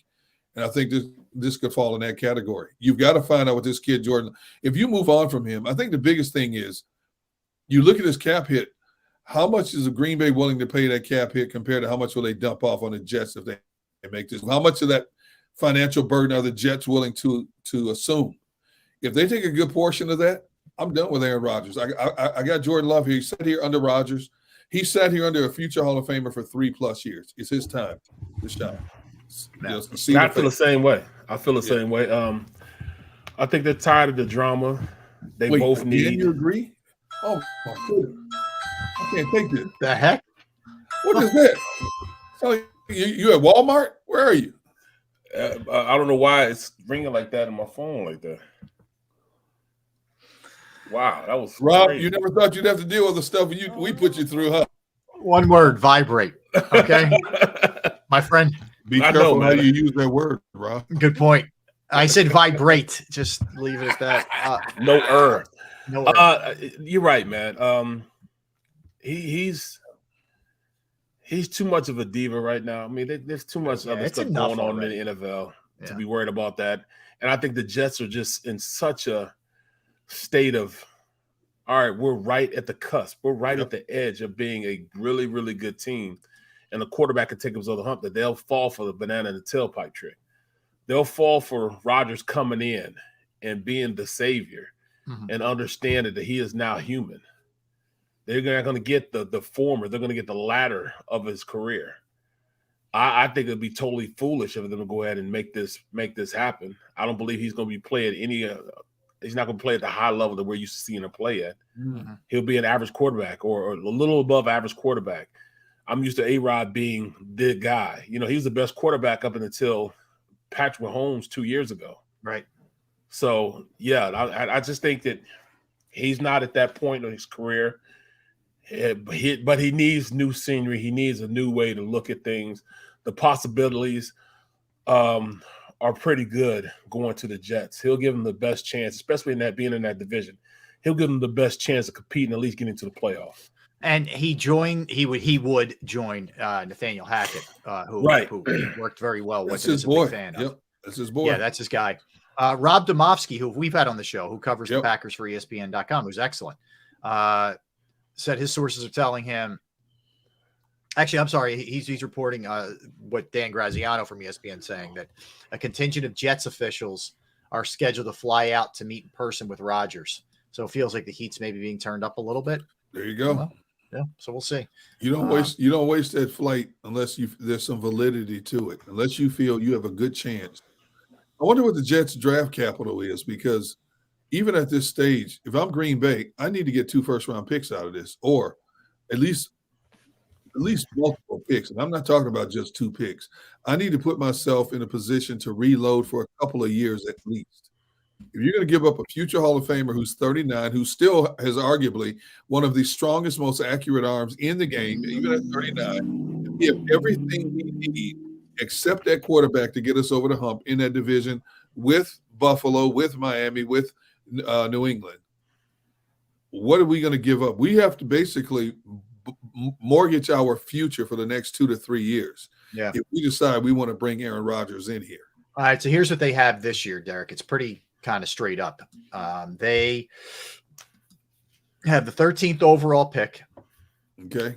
They have the 43rd overall pick. That's the second round. They have the 74th overall pick. That's the third round. They have the 112th overall fourth round, 145 overall fifth, and 185 sixth. So let's say Green Bay got their first and second this year. That means Green Bay would have the 13th, 15th, and 43rd picks in the draft. Pretty good, man. Ain't a bad haul right there. Yeah, I think you probably offset that second rounder to next year, wouldn't you? Just to not crush you, so you're not Right. waiting until the third. Yeah, the I Jets. think so. But that makes a lot of sense. That makes a lot of look. Two things if you're the Jets. You better hope he's, a change of scenery is going to do him good, and he's going to lock in on football and not be, wherever. And you better hope he hasn't really fallen off. You better hope it was just Devontae Adams not being there that his game took a little bit of a step back. I'd be encouraged if I'm the Jets by the way he came on at the end of last year and started really connecting with those younger receivers. Like to think that this guy is not cooked. Like he's still got gas left in the tank. That's the thing. How much gas is left? Yeah. Well, I tell you what, I look at that Jets offensive line, pretty good doggone offensive line. If I'm Aaron Rodgers, I got Breece Hall behind me. I have Garrett Wilson, Corey Davis, Elijah Moore, and I got a tight end named C.J. Uzomah as well as Tyler Conklin to throw to. Mm-hmm. Hey, get me on the next flight to the Meadowlands. Hey, make this deal happen. Make this deal happen now. Right, man. This makes my career. I don't care about the money. I got a ring. I want to try to get one more ring, and this team gives me a much better chance. And then you look at what they have on defense, man. I mean, jeez. Quan Alexander, C.J. Mosley, Sauce Gardner, LaMarcus Joyner, Sheldon Rankins, Carl Lawson, Quentin Williams. Hey, can we get this done like yesterday? Yeah, right.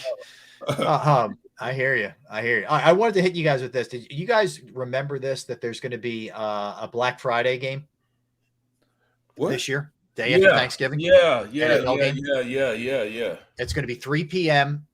Friday after Thanksgiving. It's going to be a Prime video game. It'll be a streaming game. Prime, even if you don't have Prime, you'll be able to watch it for free. The NFL announced and Amazon announced today, so you will be able to watch that game regardless. Wow. Well, they like none of us have. We all got Prime because as much as we have those boxes come to my house every daggone day from Amazon. I hear you, man. Oh my goodness, tell me about it. I tell you, I know dudes, but between the day after Thanksgiving and Christmas Eve, I get to know these dudes by name. Hey, Gunnar, how you doing? Bob, good to see you again. Bro, how's the family? Yeah, it's to the point that on Sunday, the guy came and knocked him on my truck. Yo, you still under there today? Oh my God! Yeah, I'll stay here. Just leave the box right there. I'll get it. All right, let me take a picture of it real fast. Wow. Yeah. Okay. Yeah, they did 15 games last year on Thursday, and they averaged 9.58 viewers for whatever that's worth. Their first party viewership measurement showed an overall average of 11.3. So it was the first time that Nielsen ever tracked ratings that included a streaming service. So it's uncharted waters. And we remember it was Al Michaels, it was Herb Street, and Kaylee Hartung was the sideline reporter. So that's what we're looking at. There's 3 games. Remember, there's 3 games on Thanksgiving. There's a game now on Black Friday. Unbelievable. So yeah, we're inching closer, man, to there being games almost every day. That's fine with me. I'm good with it too. Like I don't know logistically, it's going to be challenging to have like the Tuesday and the Wednesday. It's going to be a bit tougher, but you will, I think, go. We will be going soon.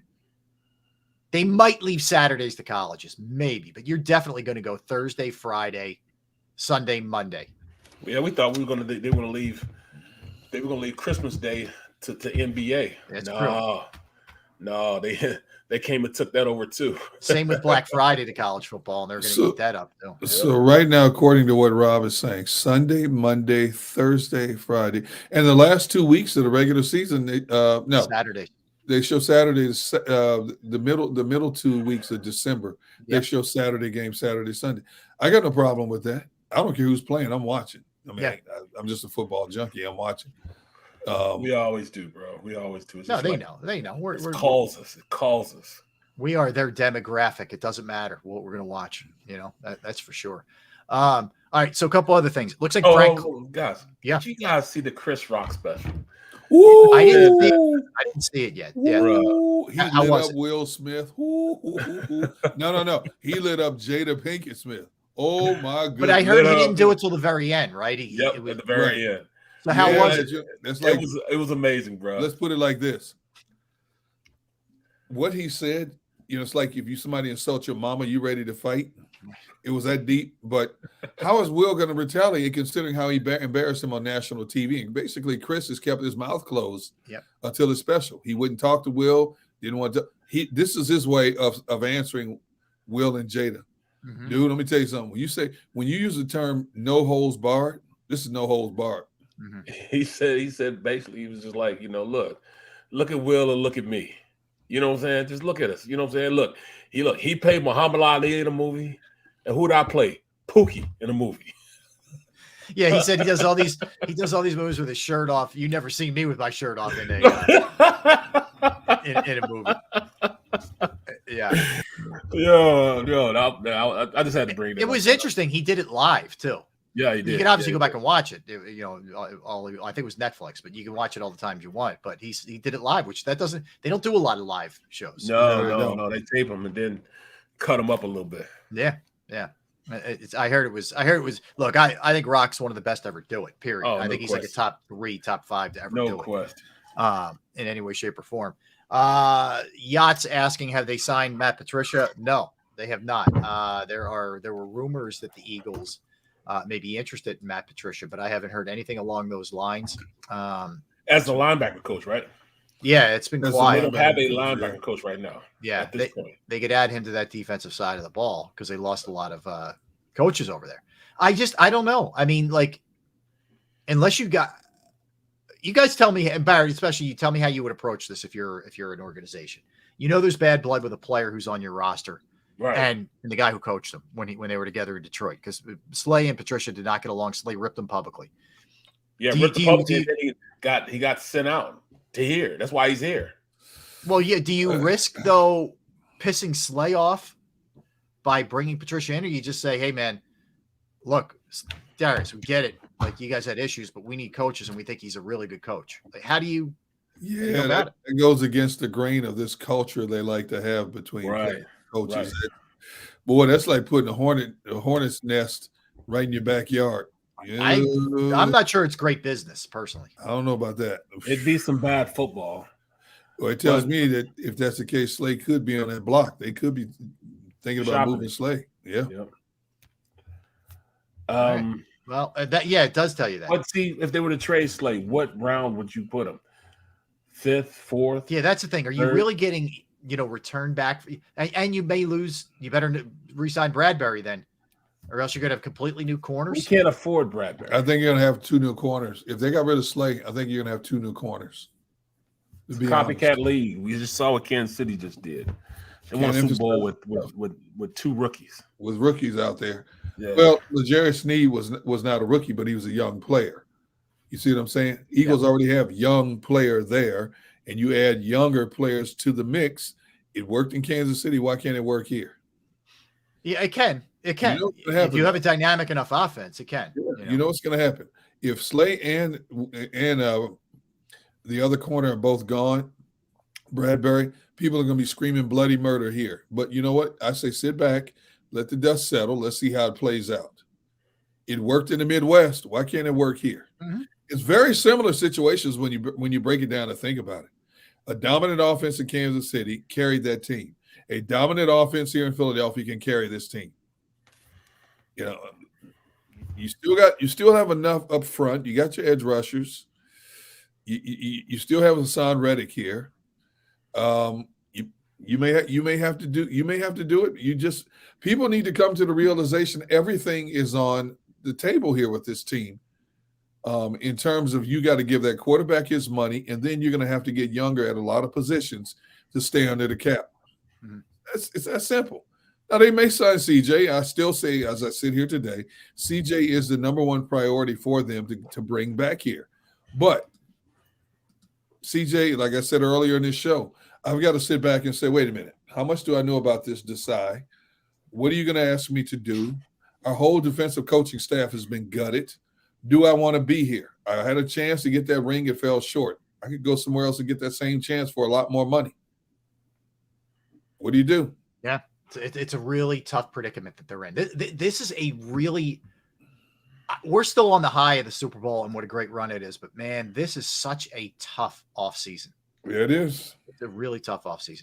All right, some other odds and ends. The Bucs are cutting Donovan Smith. They're starting left tackle. He didn't have a great year. For whatever it's worth, he's going to be out there. And Donovan Smith, if somebody's looking for a starter or some depth.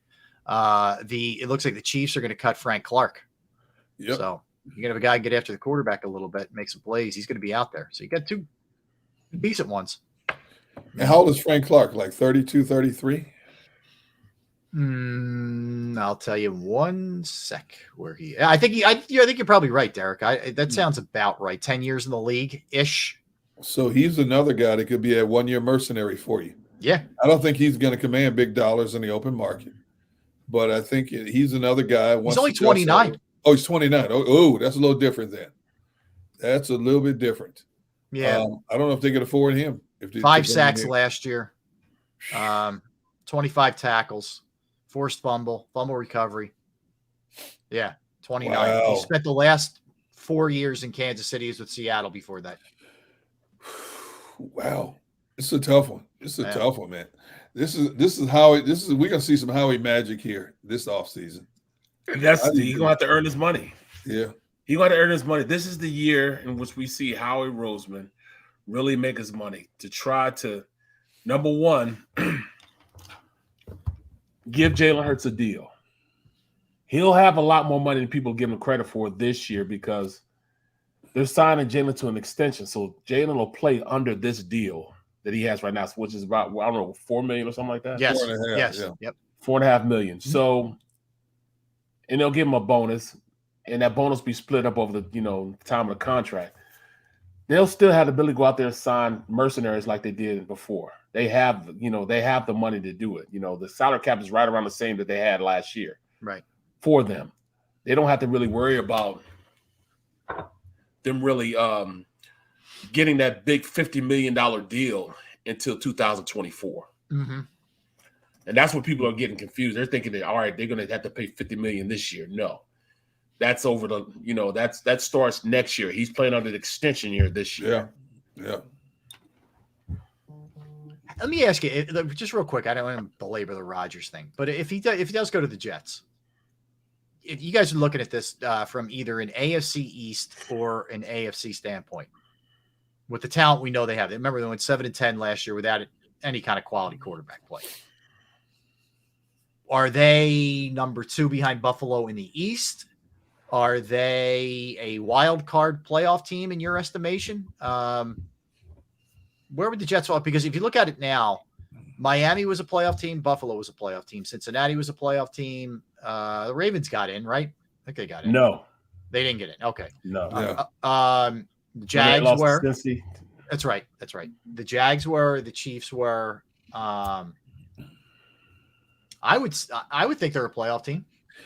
You put Rodgers on that team with the Jets, I said they can compete with Buffalo for the division title. Yeah, that high. Yes. With the wealth of talent they have on both sides of the ball, you put Aaron Rodgers under center with that team, and I think the Buffalo Bills now started looking over their shoulder. They've owned their division for a while since New England fell apart. Buffalo, we can start to see some creaks in the armor in Buffalo. Yeah, there are definitely some. Buffalo's teetering. Yep. And if you lose Jordan Poyer, as well as some other players you're going to lose, Poyer's Hyde will be there. Poyer's more than likely gone. Poyer's talking about he wants to go to Miami. That linebacker is also gone. What's his name? 49. What was his name? Let me look at the depth chart real fast because they have some guys that are leaving too. They're kind of like what the Eagles are going through as far as the players that they have leaving. Not as many stars, but a whole lot of backups. Like, for instance, they're starting left guard. He's a free agent. Devin Singletary, free agent. He's a free agent. Yep, running back. Yep. We look at Tremaine Edmonds. He's a free agent. That's going to be big right there. They got to sign him back. Yeah. Jermaine Edwards is a first rounder. I mean, he's a young guy too. He's probably around 30 years old. Yeah, to still play. Like we said, Jordan Poyer, Jordan Phillips. He's another guy they have to sign back. Shaq Lawson. He's been hurt a lot, but when he does play, he can play at a high level. Mm-hmm. They're going to get back. Well, they're AJ Klein, the linebacker. He's a free agent this year. He's going to have to play. So there's some guys that you gotta figure out what are you going to do. The receiver position, they still got Gabe. They got the Gabe Davis. Diggs. Isaiah McKenzie's still there. Crowder will be gone, but he didn't do anything. Beasley, they signed him at the end of the year. He didn't do anything. They need to upgrade their 3 and 4. Yeah. All right, let me throw this one at you. Remember Byron Jones came out, was it last week or the week before, and said, I can't run or jump, and be careful what you put in your body and all this other stuff. The Dolphins have informed him that he's being released on March 15th. He can enter free agency. They will designate him a post-1 June cut. It saves the Dolphins $13.6 million on the cap. They just extended him, right? They gave him just a real big deal when he came over from Dallas. So they paid out $54 million for 30 games and 2 interceptions. And they're signing him in 2020. Whoa, man! And he's going to turn around and sue him. Sue them or the league. It did feel like he was setting up to do that, didn't it? Yes. All that stuff he laid out there. Jeez. Wow. Kid came from Connecticut, first round draft choice from Connecticut. Yeah. Boy, oh boy. Yeah, there's a lot of cautionary tales. That's the other thing. Other than, let me think about this. Other than Carson, had the Eagles had a lot of those sort of disaster kind of contracts maybe over the last 4 years? Like those kind of. No, we screwed us up out of draft picks though, but not definitely really. Screwed up some draft picks. Yeah. Yeah, not really a lot of guys. We've messed up 2 4th rounders. And that was last year with from Chicago. What was his name? Robert Quinn and Jannard Avery never worked out for us. Yeah, you're right about 2 that. 4th rounders, that we could have used to bring in draft picks didn't work out for us. So other than that, we haven't really, besides Carson, given up the big money and contracts like that. Carson killed us. I do believe that this is the year we see them break. I forgot about 2 receivers too. Alshon and D-Jax. They split our wigs too. They did, but Alshon at least got you a Super Bowl. Yeah, he did. Yeah. He predicted it and lived up to his word. Yeah. But I hear you with Deshaun, especially the second time around. Right. So that's interesting. So I truly believe that this will be the year they snap the cornerback not being taken in the first round streak. I think they're going to do it at either 10-30 or wherever they end up. I think they're taking a corner at some point. I say 10. If they stay at 10, you grab a corner. I think they move back. Yeah, I wouldn't put that past Howie either. Yeah, but you have Joey. What's left over though? There's 3 or 4 corners that I like. I like Joey Porter Jr., Penn State. Yeah. I like Gonzalez. Witherspoon. Yeah. Yep. Witherspoon. Those 3 specifically. I say you'll be able to get Joey Porter. You'll get him after the first. I think Witherspoon, he might be there at 10. He'll probably be taken before that. If he gets taken before that, I see him trading back because then you can get Gonzalez. But I think out of the corners, when I broke down the corners, I saw Witherspoon was the number 1 corner, number 1 ranked, because his aggressive nature, his ability to come up and tackle, coverage is cool. He's a good man-to-man corner. He reads things pretty good. He's the best all-around corner. The best corner with the best technique is Gonzalez, man. I like that kid. Ran a 4.3 40. Yep. He actually runs the routes for the receiver. He's that good. Stays in sync with him. Yeah. He can play the game. I like him. I think he's ready to play also. Then Joey Porter Jr. is really good corner. very instinctual. Out of the three, I'll rank him number 3. He gets a little touchy, handsy, Philly type of guy. You know, he might get a couple calls to start out his career as far as holding, but he'll get used to it and be good. He's long, tall. He'll be a good corner also. Okay. All right. So how far are you dropping back though? You're talking about dropping back 16, somewhere around there. If we can get around 16, 15. I think we'll be able to get those, guys. See, because the first 2 corners in the draft last year went number 3 and 4. Yes. And I've said it before. We believe there's going to be a run of at least 3 quarterbacks, and they're talking about possibly 4 with the way this kid Anthony Richardson is shooting. Anthony Richardson out of Florida. Yeah. There's a possibility you could have 4 in the first 10. Then I'm concerned there's going to be a run on corners because there's only 1 safety and 1 running back identified as graded as first-round draft picks. Right. So to me, there's going to be a run. I want to make sure I get one of those 3. I don't want to drop back too far because there's going to be a run on corners. Everybody's looking for the next great corner to combat these wide receivers that are coming out. Yeah. And the problem is, too, everybody thinks now, because Sauce Gardner was so unbelievable. Yep. Right. Guys are just going to step in and be that great right away. It's like, you got to give him a little time here. I think it's going to go a run of quarterbacks, then a run of edge rushers, then corners. Usually the way it goes. You got Will Anderson, Alabama. Yep. You got Tyree Wilson, Texas Tech. You got Nolan Smith, the kid 6'3", 235 from Georgia, but he ran like a 4.40. 4.340. They have some guys that could play. Then I'll take the edge rushers, and then cornerbacks. You're right. Cornerbacks, they're gonna go like boom, boom, boom, boom, boom. They got Weatherspoon as the number 1 prospect. Then Cam Smith from South Carolina.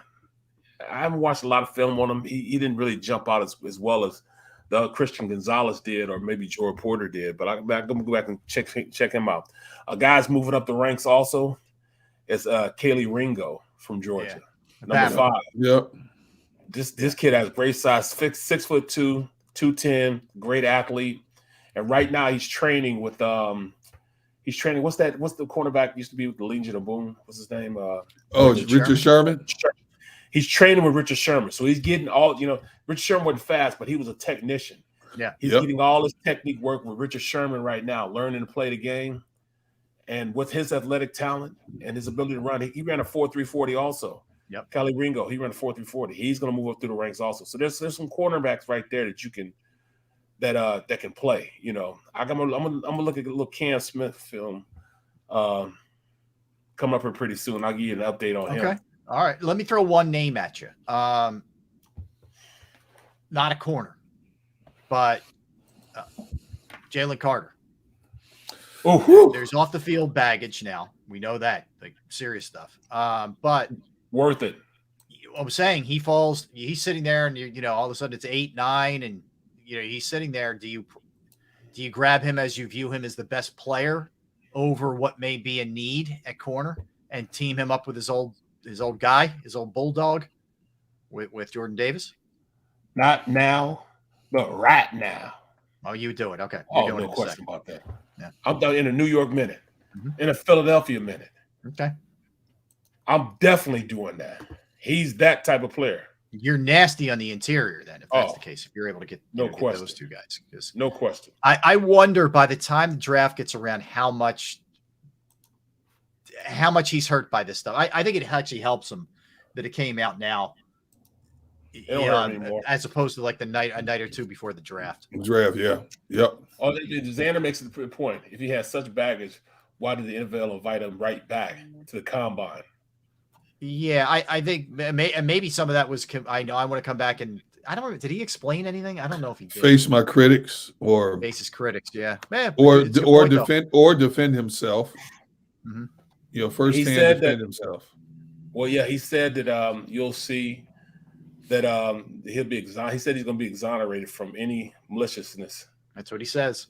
That's what Yeah, we'll see. We'll see what the prosecutors have. All right, let's come back. We'll continue with the Eagles discussion. We're inching closer here. We're an hour and a half away from the tag and the franchise deadline. So we'll update you on what's happening here with that. Any impact on the Eagles? Again, reports are they're not going to tag anybody, but we'll talk about it when we come back. We'll mix in a couple other things, including John Morant on this date, birthdays, movies, all in store for you when we return. Don't go anywhere. Derek Gunn, Barrett Brooks, Rob Ellis, Sports Take, JAKIB Sports YouTube Network, right back. Go to get your game on. Go for the beers. Go for the cheers. Go for the hit and the hits. Go for the stakes and the stakes. Go to get your parlay on. Go to get your party on. Go for the scene.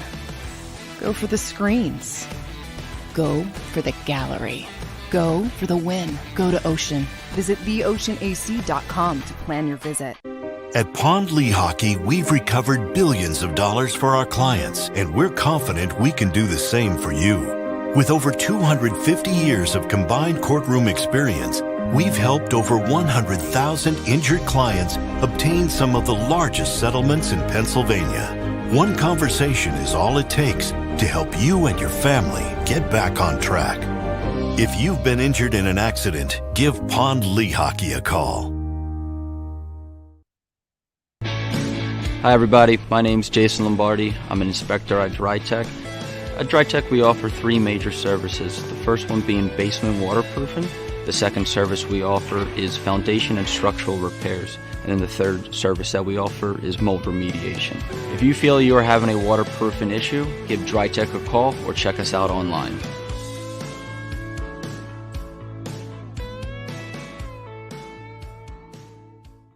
Jeff D'Ambrosio doesn't need a special event to appreciate his customers. Jeff shows his appreciation to them every day of the year. Jeff makes sure to stock more new inventory than anyone and guarantees prices and payments that nobody can beat. There are so many reasons that thousands of customers know Jeff is the easy, friendly place to do business. More for their trades, no judgment zone for credit issues, the best, most reliable service department in the country. That's why I like Jeff, and I know you will too. Jeff will satisfy you every day. Jeff D'Ambrosio, Destination Downingtown, Owner Appreciation Event.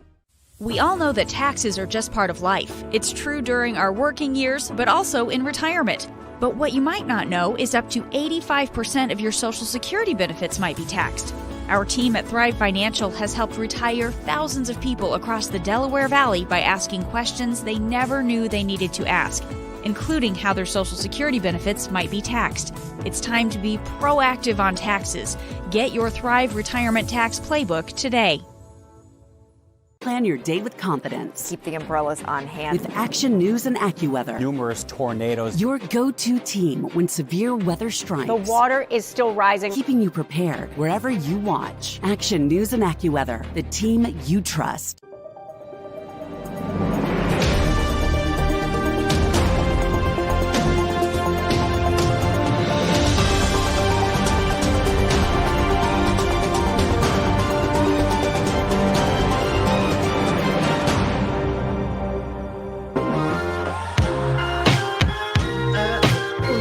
Back. Sports Take. Tell a friend. Smash the like button, please. We appreciate it. Hey, did you guys realize, barring any of them winning their respective tournaments, which we're in the midst of the conference tournaments and all those kind of things, we're likely not to have one local team in the NCAA tournament. Oh, no. Isn't that something? One. That's awful. The face Maybe you have right now. Oh. That's a bummer, man. Hey, maybe the NIT. I still can't come to grips with the fact that I can't remember the last time both Duke and North Carolina were not ranked in the top 25. I know. I mean, yeah, it's been that kind of year. And Kentucky is way down this year. They are. That's amazing. Yeah, some of the heavy hitters are not. Yeah, not the same. The usual suspects. They're not. Yeah, it's weird. You know what? It's March Madness, Rob. I can't wait. I can't wait. The great thing is it's wide open. They're even Yes. like the Kansas, those type of teams. It's nothing's a given this year with them. But we were accustomed to Villanova being there every year, and the other teams have not held up their end of the bargain. Exactly, they just haven't. And they didn't do well enough in the regular season. They're going to need some kind of miracle run here, and that include St. Joe's, Temple, Villanova, LaSalle, Penn. Drexel's already out. So they all have a chance, but it's very, very fleeting. I think if Villanova would have won their game Saturday night against UConn, they might have had a chance to get in without winning their conference tournament. Now they absolutely have to, as do all the rest of them. So I think the little girls are ranked 10th in the country right now. They're really good. They lost to UConn in the Big East Conference final last night. But Villanova women are Maddie Segrest is one of the great players in the country. She's a scoring machine. She has been for them her whole career. She's a great player. So yeah, they're good. You're right, Barrett. They are. John Runyon starter is a really good player. Starter, very good defender. Yep. For them. So yeah, and by the way, chat section, you want to fire any questions our way, we will field them during this segment. So you just throw a question mark in front of it and we will get there. All right, I have a good on this date for you guys. On this date, 1985, USA for Africa released We Are the World. Mm-hmm. It was on this date in 85 with Quincy Jones and Michael Jackson and, kind of spearheading it with a million artists. This was the American version of Band-Aid. Do they know it's Christmas time? So to raise money for famine, Ethiopia, those kind of things. And it just, I mean, it blew up. Sold. It did blow up. Let's see what it sold. And they did it right after the Grammys, if you remember. Like they all went from the Grammys right to a studio and did it all night. Yep. And they were you could tell some of them were dragging a little bit, for sure. Maybe a long night. Yeah, Cyndi Lauper, Lionel Richie. Did you have the Boss was there too, right? Bruce Springsteen, Hall and Oates. Yeah. Ray Charles. I got it. All right. So it's Lionel Richie, Stevie Wonder, Paul Simon, Kenny Rogers, James Ingram, Tina Turner, Billy Joel, Michael Jackson, Diana Ross, Dionne Warwick, Willie Nelson, Al Jarreau, Springsteen, Kenny Loggins, Steve Perry, Hall and Oates, Bob Dylan, Sheila E. Whatever. You get the idea. So it was it crushed. It made a lot of money, thankfully, for the cause. But that was this date, 1985. 1985. That was 85, man. Yeah, 38 years ago, right? Yeah, 38. I was only like 3 years old when it happened. That's right. Let's see. 1985, I was working for CBS in Milwaukee. I was just born right around then, 85. I was just born. I was a wee little lad. A wee lad. He was a wee lad. Barrett Brooks. Yeah, he was a young. No, actually, I was in the 8th grade, bro. I was in 8th or 9th. Yeah. I was a freshman in high school in 86. Yeah. Yep. Yeah, you got were there in 86. Yeah. There's no way I believe Barrett was a wee lad when he was born. That poor woman. that point. poor woman. Yeah. Man, that poor woman. How many pounds were you when you were born, Barrett? I wasn't that big when I was born. Okay. I was only Brooks. You just gave birth to a breadbasket. What? Wait, you were 6 pounds? I was 6 pounds 8 ounces. You must have been premature, right? No, that's how big I was. 6 pounds 8 ounces. Oh wow, crazy, right? Yeah. Okay, I would not have expected that. I was thought you might have said 16 pounds 8 ounces. Man, oh man. Okay. Oh my goodness. See, I can't take you guys here. When I left college, when I left high school for college, I was only 6'3", 245 pounds. Wow. Damn. And I'm playing offensive lineman. I actually went to school to play D-line. I was actually a D-line. Did you play offensive line in high school, or did you play both? Tight end. I played tight end. Oh, tight end. That's right. And then and then all of a sudden, 3 hots in the cot, man. From eating training table. I went from my freshman year. I went from weighing, like I said, 245 to weighing 270. So and a lot of White Castles, man. Yeah, well, no, when I was in college, then I was eating at the training table, and I used to have to, take home. I'd eat regular meal, then they'd bring me home with 2 peanut butter jelly sandwiches, and one of those, 2 of those, milk. Either get chocolate milk or regular milk. Yeah, just I had to eat one of those. Right. Every night I had to eat one, and I blew up. And plus, I never lifted weights, so then I started lifting weights, And when I started lifting weights, bro, it was crazy because I never lifted in high school. Right. My coach would be so pissed off that I never wanted to lift weights. I never did. I'm like, man, I'm not lifting weights. Yeah. First of all, I ain't got no time to be lifting weights, and I'm just not doing it. I don't like got no weights. time. Right. So I didn't lift time weights. for that. So long story long, I got to college, and they made me lift, and I blew up in 6-7 months. I went from benching. I remember when I first got to, I got to the meeting and everybody sit down. You had to introduce themselves. So everybody got up. Hey, I'm Andre Coleman. I'm from Herberton, Pennsylvania, and I play receiver. My boy got up. Hey, I'm JJ Smith. I'm from Kansas City. I play running back. My dumb ass gets up. Hey, I'm Barrett Brooks. I'm from the Lou, and I'm going to the league. Coach Snyder was so pissed off. Brooksy, sit your ass down. Sit down and don't say another word. I'm like starting off the meeting all wrong, starting off my introduction to everybody all wrong. So then we go out, we test the next day. I get out there, I'm pretty fast though. I ran like a 4.7, something like that. I was fast though. 4.7, 4.6, something like that. Then we got to the bench contest. Well, the bench, see where you at as far as benching. The receivers go up there. Most receivers did it like 4 times. Boom, they racked it. Running backs 10 times. Offensive linemen, they were doing like 20 times. I get underneath the rack. I did 135. No, 135. I did 135 for 1.5. And I was struggling. And I racked it. Oh, you going to the league, huh? You going to the league. You can't even bench that. And they used to kill me like that. For a whole 6 months throughout the season, because I redshirted. The whole entire season I redshirted. So all I did was lift and use that. I remember them laughing at me. I just got the buff. Just lifting. So we went through the season.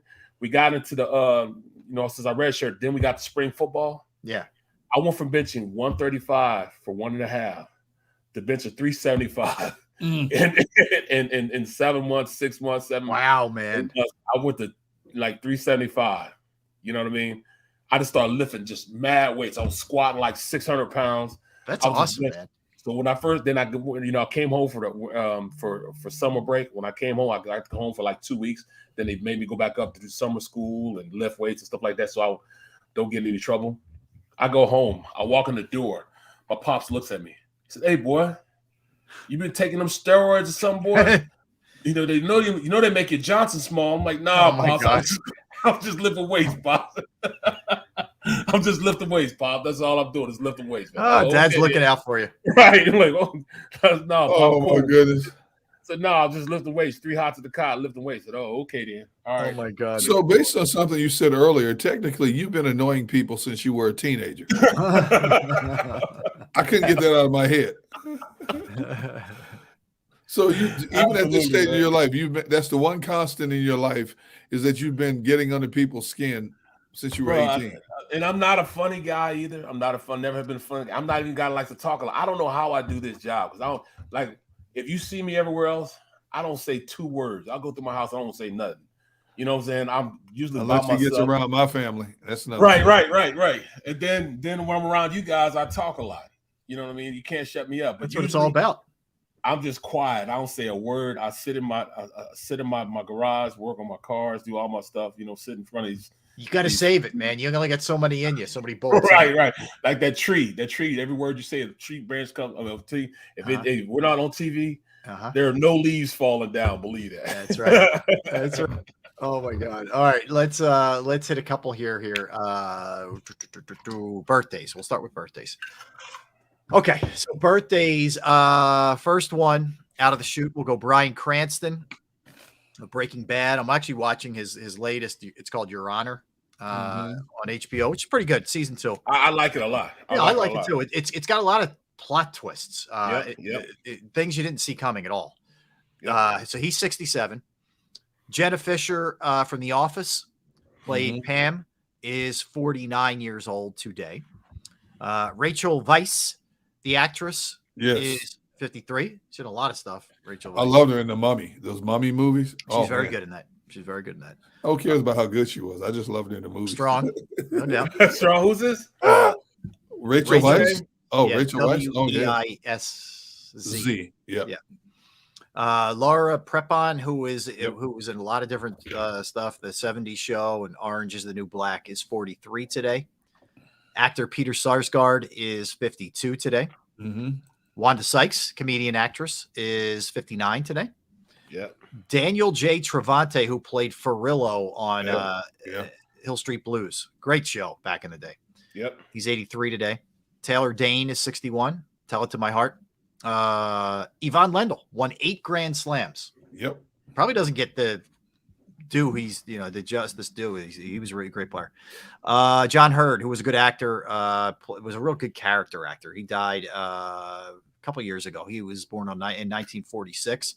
The great Franco Harris, who we just recently lost, born on this day in 1950.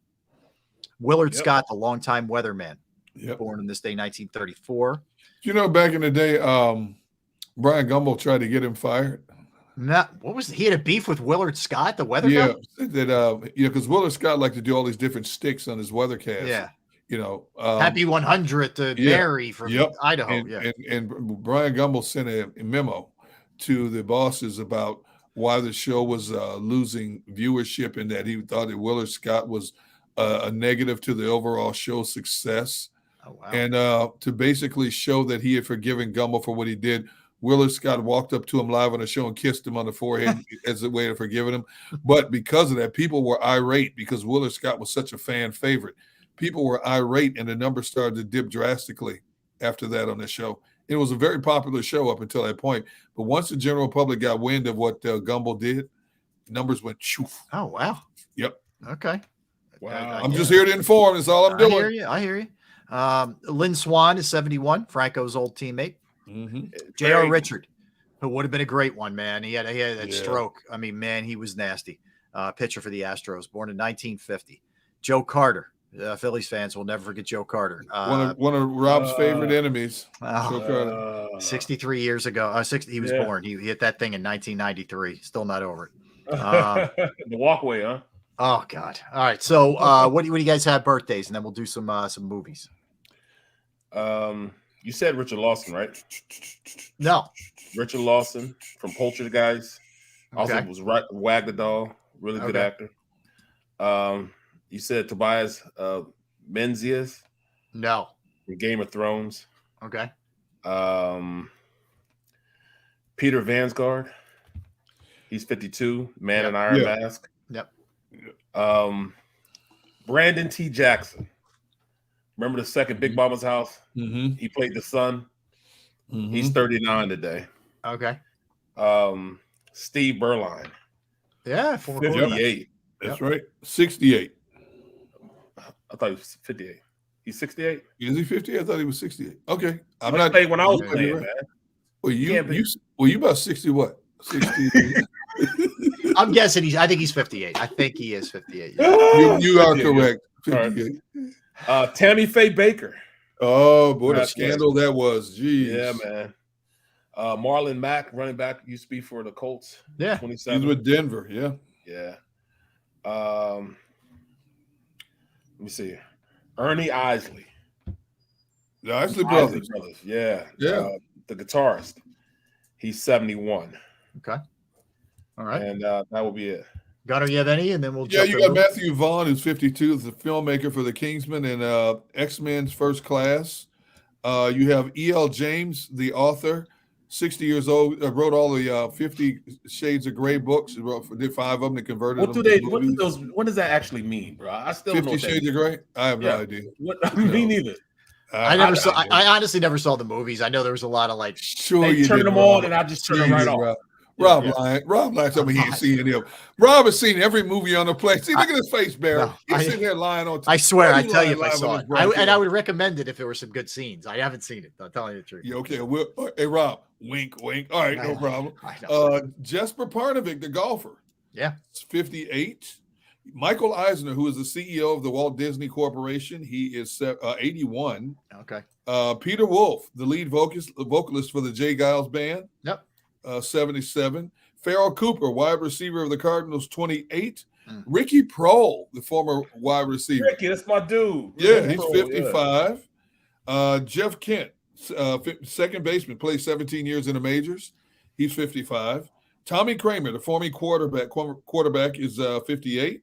And Jeff Fiegels played 22 years in the NFL as a punter. Wow. Is 57. He was a very good punter, actually. He was undrafted in 1988, played 22 seasons in the NFL. Yeah, man. Good for him. Hanging around that long. That's awesome. Movies. You said Michael Nolan, right? Who? Mike Nolan. No. Mike Nolan, former defensive coordinator. No. Yeah, he's 64 today. Okay. All right. Mike Nolan. I got The Highlander in 1986. I love Great that movie. Great movie. Bringing Down the House, 2003. Yep. I love that. That's funny. It is funny. Tears of the Sun in 2003 also. That movie right there, if you ask me my top 10 all-time favorite movies, that movie has always been in my top 10 list. I love that movie with Bruce Willis. I think that's one of his finest roles. If you have not seen that movie, it's gut-wrenching in a lot. Have you guys seen the movie? I know. No. You have to see the movie. They play, he's the leader of a group of Navy SEALs, and they're asked to go into this campground in Africa to take out this doctor because these warlords are ravaging the country, just killing everybody. Oh, yeah, I did see that. His mission is to go in and get her. They dupe her to get her out of there because she's thinking she says she won't leave unless they take everybody, the patients, the nurses, the priest, everything. They dupe her to get her on the plane, and she realizes they're not taking her. And as they fly over the village, they realize the whole village is wiped out. And Bruce Willis, who's this hardcore SOB leader of this Navy SEALs team, has a change of heart. They go back and get the people they left behind that she thought they were bringing with them, and they have to walk through the jungles with this contingent of warlords chasing them. And then they have to. There's one scene in particular where they come upon this village under siege. Okay. And the Africans who are with them tell the story of what they do to their people. Man, it brings tears to your eyes, bro. What they do, chopping off hands and everything. That ain't all they did. Oh my goodness! But you got to see this movie, Rob. It will always be on my top 10 list of movies to watch. I'm definitely checking that out. That was a good. Tears of the Sun. Love that movie. No, that was good. That was really good. All right, so fellas, we keep it going. No more movies? Oh yeah, go ahead. You got Private Parts from Howard Stern is another one. 97. Well, real quick, 300 Rise of the Empire. Okay. 2014. I like that Jungle to Jungle, 1997. Like and Barrett's favorite movie, Mr. Peabody and Sherman, 2014. What is that? What? Now, are you with us tomorrow or not, Barrett? I'm not with you guys. Of course not. He's been rubbing it in our faces for a week. Of course not. You know what I say? Get the bleep out. Goodbye. Well, I was going to say have fun. Derek's message is a little bit different than mine. No, seriously, man, go catch all the fish you can. Enjoy that moment, man. Enjoy it, man. Enjoy it. All right. This is my first time being taking a vacation in 2 years. Yeah, get away Captain Tuna, don't forget, I sent you a check. Leave him where he is. Right.